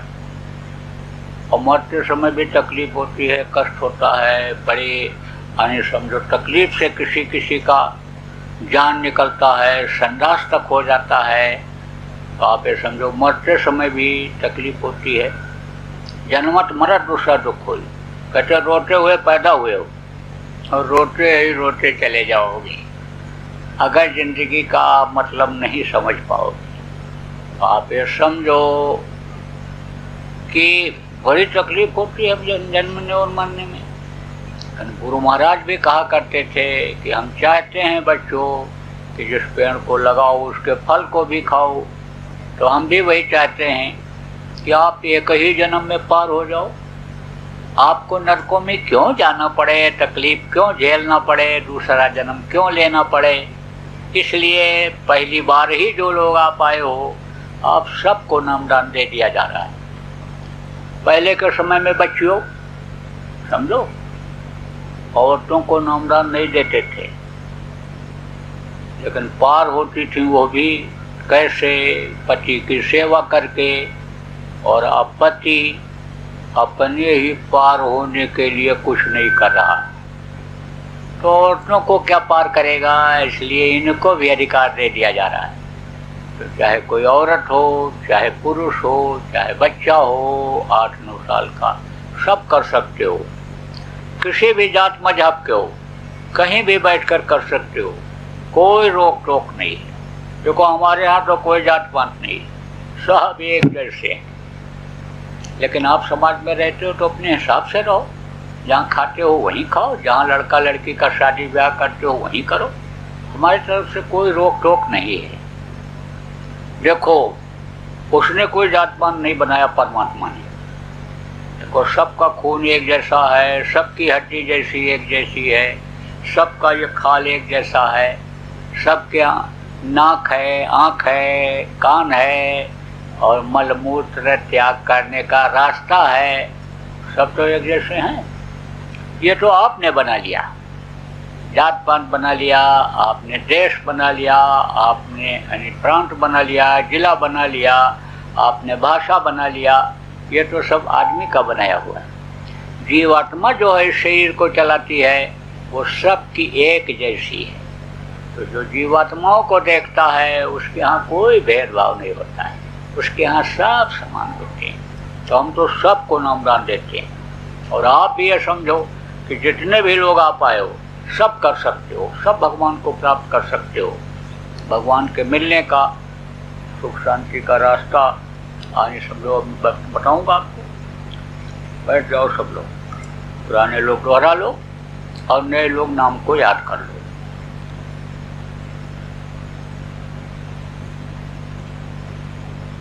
कर्म करने के लिए तो कहते थे बच्चे और बच्चियों, तुमको माला अगर न मिले तो रात को मटर भिगो दो और 108 दाना गिन करके भीगे हुए मटर को धागा में पिरो लो, माला बन जाएगा। तो माला किसी भी चीज का हो, 108 दाने का हो।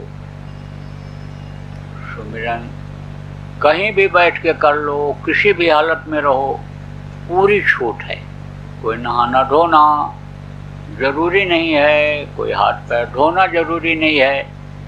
आप खेत में कर लो, खलिहान में कर लो, झोपड़ी में कर लो, महल में कर लो, जहाँ चाहो वहाँ कर लो। आप समझो चारपाई पर बैठकर कर लो, जमीन पर बैठकर कर लो, तखत पर बैठकर कर लो, कहीं भी कर लो, सबके लिए जरूरी है करना। तो अब आप कैसे करोगे? एकांत बना लेना। एकांत किसको कहते हैं? न तो आपको कोई देखे और न आप किसी को देखो। तो कहोगे घर में कहाँ एकांत मिलेगा, घर में तो कई लोग रहते हैं। घर में आप बिछा लेना, अब बिछा के बैठ जाना, ऊपर से कपड़ा डाल लेना और आंख बंद कर लेना, बस एकांत हो गया। आंख बंद कर लो तो कोई दुनिया में है कुछ नहीं, तो आंख बंद कर लो और आपको कोई न देखे, उसके लिए कपड़ा डाल लो ऊपर से। गर्मी है तो पतला कपड़ा डाल लो, ठंडी है तो कंबल डाल लो। एकांत जब हो जाए उसी में सुमिरन ध्यान भजन कर लेना। कैसे करोगे सुमिरन? देखो माला में एक दाना अलग होता है ये। अब दूसरा है ध्यान। ध्यान किसको कहते हैं? आँख से देखने को ध्यान कहते हैं। तो देखो दोनों आँखों से दूर कोई चीज देखो, मन तो ये नहीं रुकेगा, क्योंकि ये भगने का आदि हो गया। ये तो कहेगा चलो खाओ, चलो कहेगा घूमो, चलो गए सैर सपाटा करो। मन तो ये कहेगा कि गर्मी लग रही है उठ जाओ, ठंडी लग रही है उठ जाओ। मन तो कहेगा कुछ नहीं दिखाई पड़ा तुमको, कुछ नहीं सुनाई पड़ा, उठ जाओ। उठना मत। 1 घंटा तो बैठना है, 1 घंटा कम से कम सुबह शाम बैठो। आप तो बहुत देर तक बैठने लगोगे, लेकिन जब मन रुकने लग जाएगा तो जब आंख बंद करना, तो जहाँ पर दोनों आंखों से देखना, मन से कहना यहीं रहो, जहाँ देख रहा हूँ वहीं पर रहो। तो थोड़ी देर तो रहेगा, रुकेगा, उसके बाद भाग जाएगा। तो वो कहाँ चला गया? ओ बचपना की बात याद आ जाएगी। ओ कहीं शादी ब्याह में गए थे, ओ कहीं किसी से लड़ाई झगड़ा हो गया था, ओ कहीं जलेबी देखे थे बढ़िया गरम गरम छन रही थी, उधर ले जाएगा मन। यह तो रुकने का नाम ही नहीं लेता है, इसका काम चलते रहना रहता है। बहुत से लोगों को देखो सोचते ही रहते हैं, नींद नहीं आती रात को, तो मन का काम भगना हो गया, ये इंद्रियों का स्वाद लेने का आदि हो गया। जब इधर से हटाओगे और धीरे धीरे इसको रोकोगे और देर तक जब बैठोगे तब भगते भगते थक जाएगा। आप देखो घोड़ा थकते थकते रुक जाता है, इंजन चलते चलते रोक देना पड़ता है, तो मन भी थकेगा। तो मन जब थक जाएगा, रुक जाएगा, आँख की पुतलियों का हिलना बंद हो जाएगा, तब कोई चीज़ सामने आएगी जाएगी आएगी जाएगी, उसी को देखते रहना। देखते देखते वो चीज़ हट जाएगी। उन लोगों से जो छल कपट दम पाखंड में फंसे हुए हैं, उनसे आपको जल्दी मिल सकते हैं, लेकिन मिलेंगे कहाँ? अंदर में ही मिलेंगे, दिखाई अंदर में ही पड़ेंगे आपको। इसी घट में घट दिखलाए थे।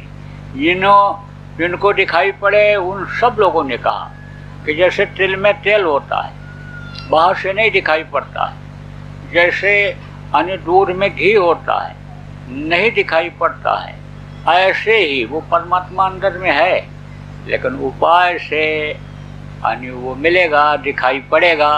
जैसे तिल को अन्य समझ लो कि पेर दो तो तेल निकल आता है, और दूध को गर्म करके और उसको मथ दो तो उसमें से यानी समझो कि मक्खन निकल आता है, घी निकल आता है। ऐसे ही तो जिस तरह से जब आप करोगे तो आपको इसी में दिखाई पड़ जाएंगे, लेकिन इसको साफ रखना। अब आज से मांस मछली मत खाना, अंडा शराब का सेवन अब मत करना प्रेमियों, और दूसरी औरत के साथ गलत काम मत करना, बच्चियों किसी दूसरे पुरुष के साथ गलत काम मत करना, यह भी ध्यान रखना। तो आपको मिलने में देर नहीं लगेगी। तो आप करके तो देखो। मैं कहता हूँ आग में गर्मी है और आप आग के करीब न जाओ, क्या पता चलेगा। मैं कहता हूँ बर्फ़ ठंडा होता है और बर्फ़ के नज़दीक न जाओ, बर्फ़ को हाथ पे न रखो, बर्फ़ के ऊपर हाथ न रखो, कैसे पता चलेगा कि ठंडा होता है? करके तो देखो। अब मिला जिनको इसी मनुष्य शरीर में मिला, और जिनको मिला उन्होंने सब ने कह दिया कि मिलता है, इसी शरीर के अंदर मिलता है, तो मिलेगा आपको। हमारी तो दयालु है, दया करेगा, सब पर दया करता है। तो आप समझो कि आप ध्यान लगाना, जहाँ कहीं भी टाइम मिले वहीं ध्यान लगाओ। आप समझो ध्यान खूब लगाओ। तो आपको 5-7 मिनट बैठा देता हूँ, अभ्यास करा देता हूँ ध्यान लगाने का, और मन को अगर रोक ले जाओगे तो यहीं दिखाई पड़ जाएगा। देर नहीं लगती है मन को रोकना। कपड़ा डालो ऊपर से, जिनके पास है कपड़ा डाल लो, कपड़ा डाल लो ऊपर से, मुंह के ऊपर कपड़ा डाल लो और आंख बंद करो, आंख बंद करो, दूर अंधेरे में देख, उनको रोक करके तो दिखने लगेगा, पर्दा साफ होगा, धीरे धीरे साफ हो जाएगा। अभी जो कर्मों का पर्दा लगा है, कुछ ज्ञान में कर्म बुरे बन गए, कुछ अनजान में बन गए, तो वो सब पर्दे हट जाएंगे। अंदर के आँख के सामने जो पर्दा लगा है वो सब हट जाएगा, तो अंदर वाली आँख से दिखने लगेगा। बाहर की आँखों से तो दिख रहा है, लेकिन अंदर वाली आँख से आपको नहीं दिख रहा है, तो बंद होने के नाते नहीं दिख रहा है, तो वो पर्दा हट जाएगा तो खुल जाएगी आँख। जैसे बच्चे को कभी कभी देखो ये दोनों आँखों की ये जो पुतलियाँ होती हैं चिपक जाती हैं, मैल निकलती है ना, गंदगी जमा हो जाती है, तो उसकी वजह से बंद हो जाता है। तो पानी लेकर के ऐसे धो देते हैं तो फिर खुल जाती है आँख, दिखने लगता है। इसी तरह से मैल जब हट जाएगी तब दिखने लगेगा।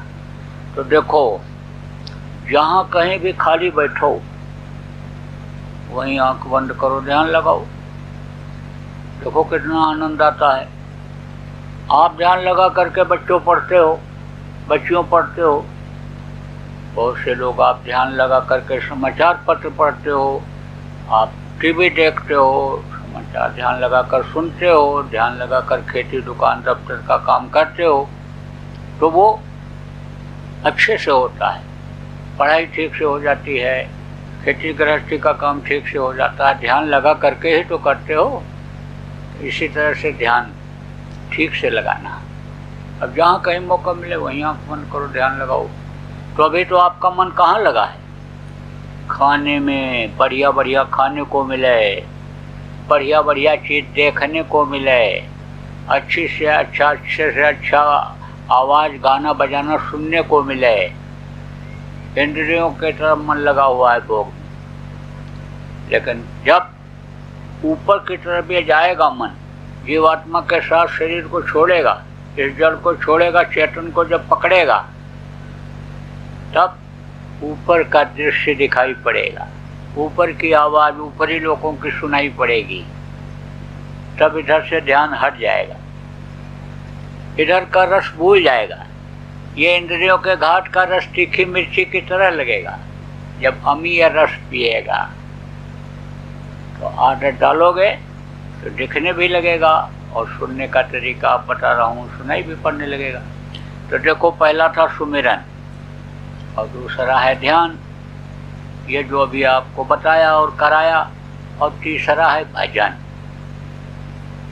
देखो, ये आसन बहुत बढ़िया है। गांव में जितने लोग रहते हो, शाम को एक जगह इकट्ठा हो जाओ। मौसम भी बहुत अच्छा है आपका इस समय, जैसे ये मैदान है, ऐसे कहीं किसी मैदान ही में इकट्ठा हो जाओ और साथ में करो, उससे बहुत फायदा होगा। देखो, आप कोई चीज़ भूल जाओगे, भटक जाओगे, तो जो जानकार है वो आपको बता देगा। आप समझो कि आपको किसी को नहीं दिखाई पड़ता, नहीं सुनाई पड़ता है, और किसी को दिखाई सुनाई पड़ता है, उससे पूछोगे कि भाई हमारी साधना कैसे बने, हम कैसे तरक्की करें, तो तरीका बताएगा। जो दिखाई सुनाई पड़ेगा तो उसको तो प्रेमियों किसी को बताना मत, ये रट लो, याद कर लो। लेकिन तरीका कोई पूछता है तो बता देना कि भाई तुमने कहीं गलती किया होगा, कहीं मांसाहारी के बर्तन में खा लिया होगा, कहीं मांस पकने वाले बर्तन में खा लिया होगा, कहीं कोई चीज़ ऐसी मिलावटी चीज़ आ गई होगी, तो सब बताएगा। कहेगा रात को थोड़ा कम खाओ, जिससे आलस ना आवे, नींद ना आवे, और रात को बैठ के अभ्यास करो, जल्दी सो जाओ, सुबह जल्दी उठ जाओ, कि जिससे अभ्यास करो। बहुत सारी बातें बताएगा। तो जो दिखाई सुनाई पड़ेगा वो तो प्रेमियों मत बताना, लेकिन जिसके करने से, संयम नियम से आपने किया और आपको दिखाई सुनाई पड़ने लगा, वो तरीका तो आप बता देना, कोई हर्ज नहीं। तो आप समझो कि भजन कहते हैं कान से सुनने को। अब पैर आगे करके, घुटने पर हाथ रखकर, कान बंद करके आवाज़ सुनने में अगर दिक्कत आवे तो ऐसे पालथी मार करके बैठ जाना, तकिया रख लेना, और तकिया के ऊपर हाथ रख करके कान नहीं आएगी। दोनों काम एक साथ नहीं हो सकता शुरू में, बाद में तो दिक्कत नहीं है, लेकिन शुरू में कान को बंद करना पड़ेगा बाहर से। कैसे भी बंद कर लो और आवाज़ को पकड़ने की कोशिश करो। कहीं भी बैठ जाओ, कहीं भी रहो, किसी भी हालत में रहो, आप कर सकते हो। देखो बच्चियों, आप ट्रेन में जा रही हो, बस में जा रही हो, आप भी कहीं जा रहे हो, सवारी पर हो, और कोई वहाँ ज़्यादा चीं पू नहीं है, चिल्लाहट नहीं है, तो ऐसे अपना कपड़ा डाल लिया और कान में उंगली लगा के बैठ गए। क्या पता किसी को कोई क्या कर रहा है, समय तो आपका बेकार नहीं जाएगा। खूब करो। गुरु महाराज तो कहा करते थे, तुमको टाइम न मिले तो संडास जाओ तो वहीं कान में उंगली लगाओ, वहीं बैठ जाओ, कर लो, कोई छुआछूत नहीं है। मालिक को याद करने में, भगवान को याद करने में कौन सी छुआछूत, कोई छुआछूत नहीं है। अब आप ये समझो कि यह सबसे आसान तरीका है, मुक्ति मोक्ष का सबसे आसान तरीका है। इससे आसान तरीका दुनिया में कोई है ही नहीं, इसलिए इसको आप करो।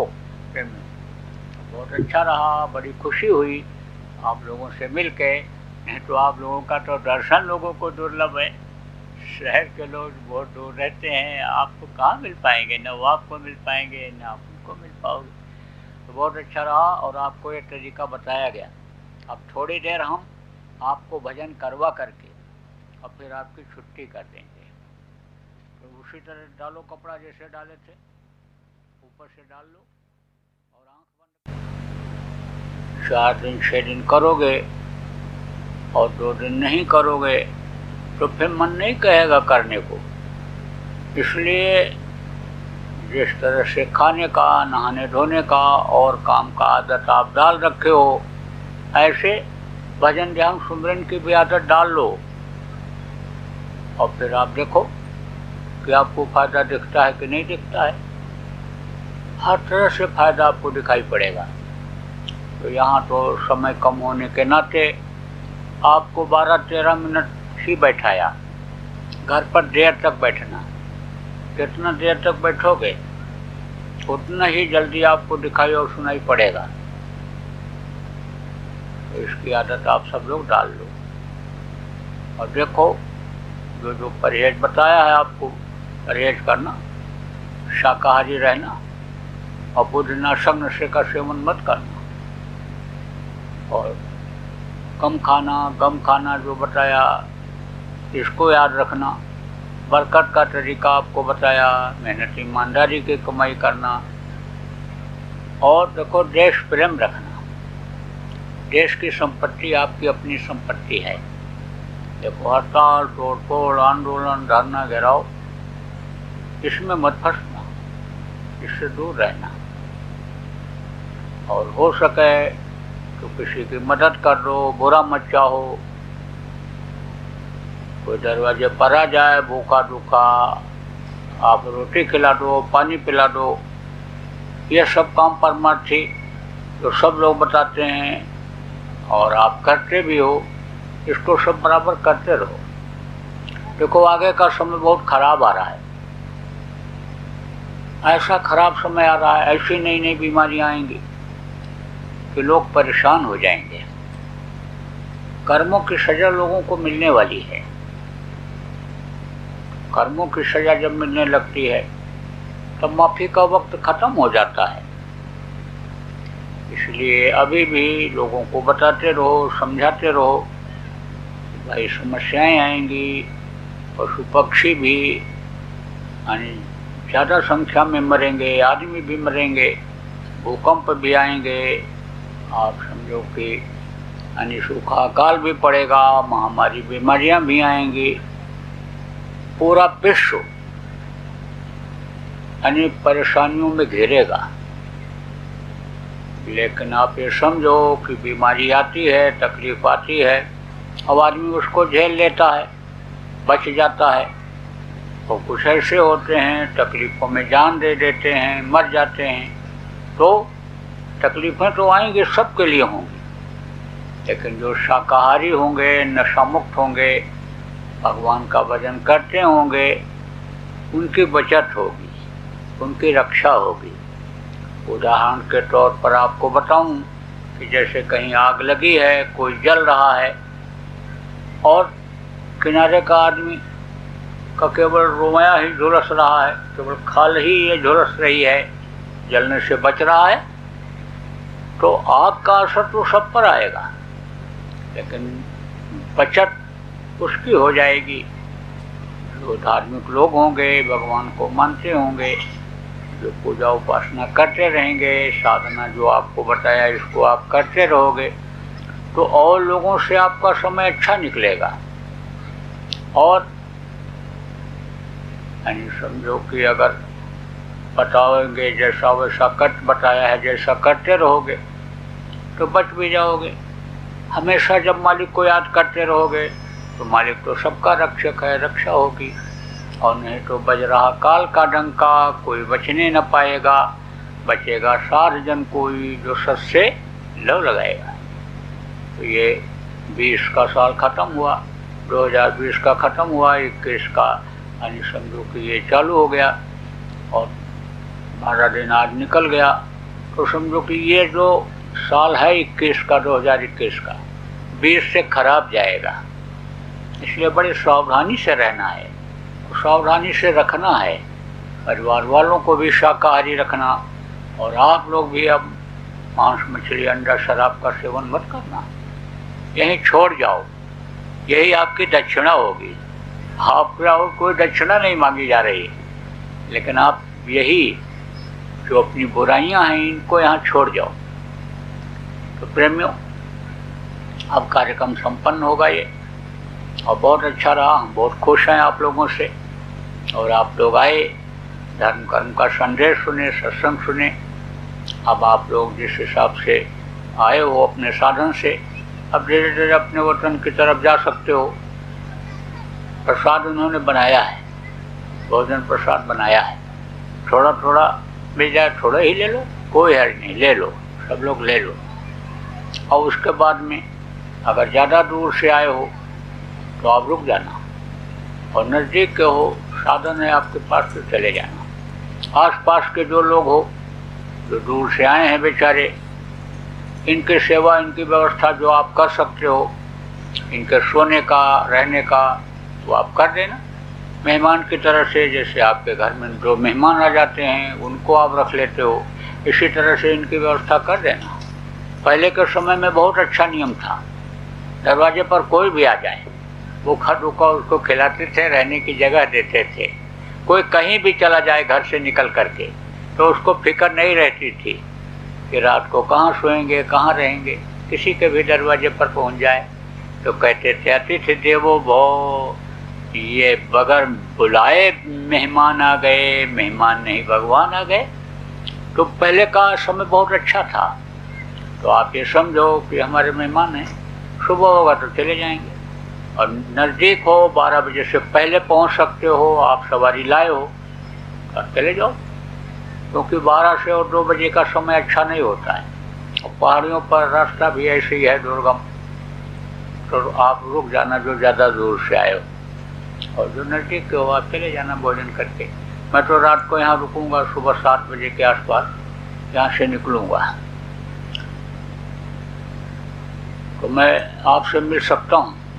अभी इधर से गाड़ी से आऊँगा, लाइन से खड़े हो जाना, और आपको कोई तकलीफ़ है, कोई बात कहना है तो आप कह भी सकते हो। और हमारे साथ मराठी भाषी 1-2 आदमी आप गाड़ी के पास रहो, जिससे इनको आप मैं बताऊं उसको आप बता सको, समझा सको। और यह नामदान का पर्चा आप बच्चे और बच्चियों ले लेना।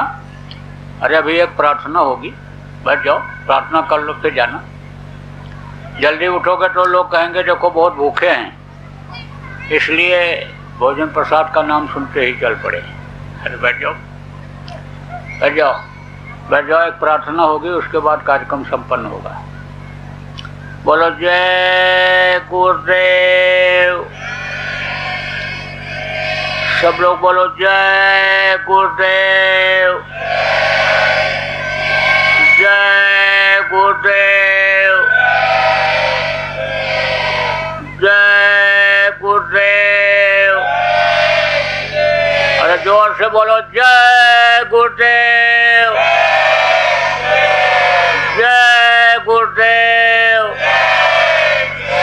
हाँ, इसी तरह से बोलते रहना जोर से, कि आपके पहाड़ों की आवाज़ वहाँ मैदानों तक भी पहुँच जाए, शहरों तक भी पहुँच जाए आपकी आवाज़।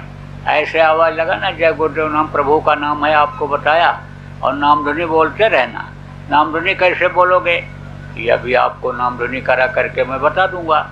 तो पहले एक प्रार्थना बोल लो सब लोग, अब फिर उसके बाद नाम ध्वनि बोल करके फिर छुट्टी आपको। मेहर के नजर करो मेरी ओर, मेहर के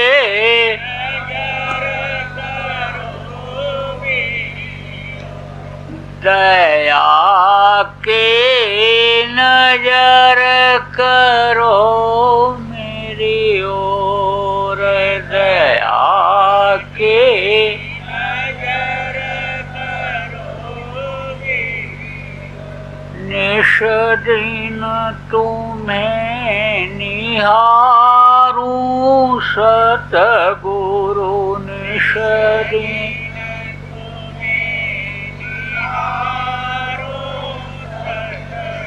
जैसे चंद्र चकोर जैसे हृदया के नजर करो मेरी ओर दया के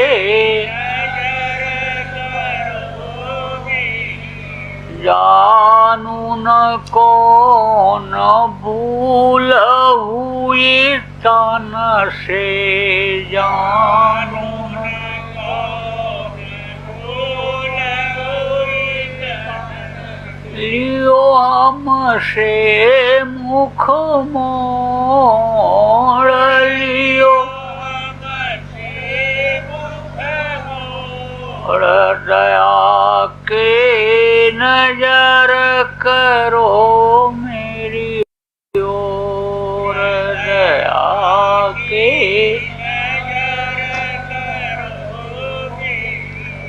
बालक जानी चूक बिसराओ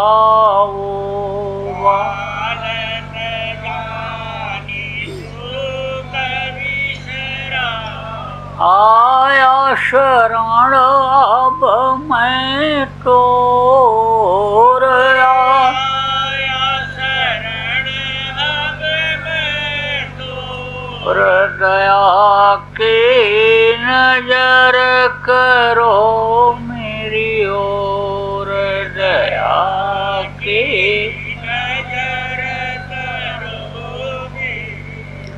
सदा दयालु स्वभाव तुम्हारा सदा दयालु स्वभाव तुम्हारा मेरी बेरी आकाश भयउ कठोर मेरी बेरी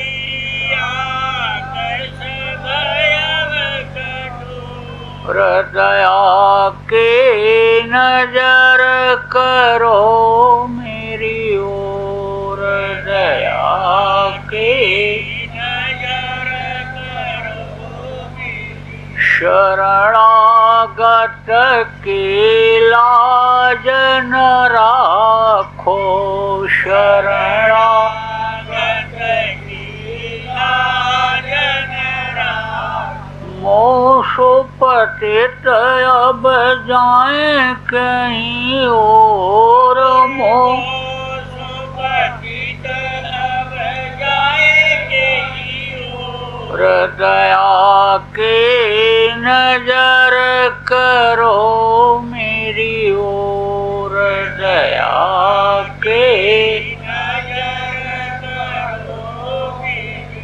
अब के बार उबार ले वजो अब की बार उबार ले फिर न डरब पग हिम गौर बिरन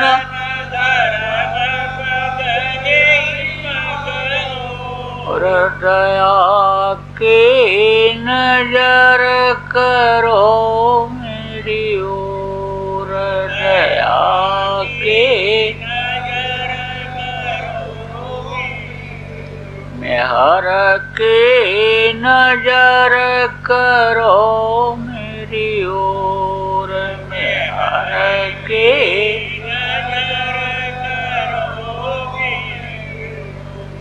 जय गुरुदेव जय गुरुदेव जय गुरुदेव जय जय गुरुदेव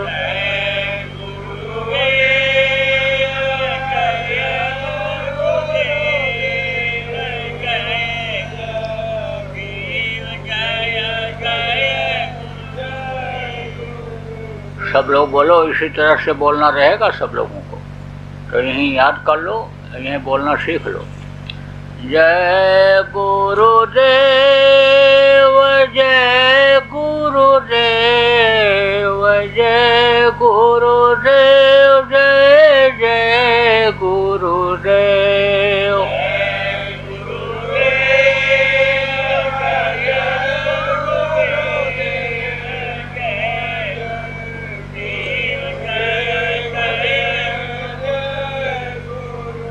जय गुरुदेव, जय गुरुदेव, जय गुरुदेव, जय जय गुरुदेव।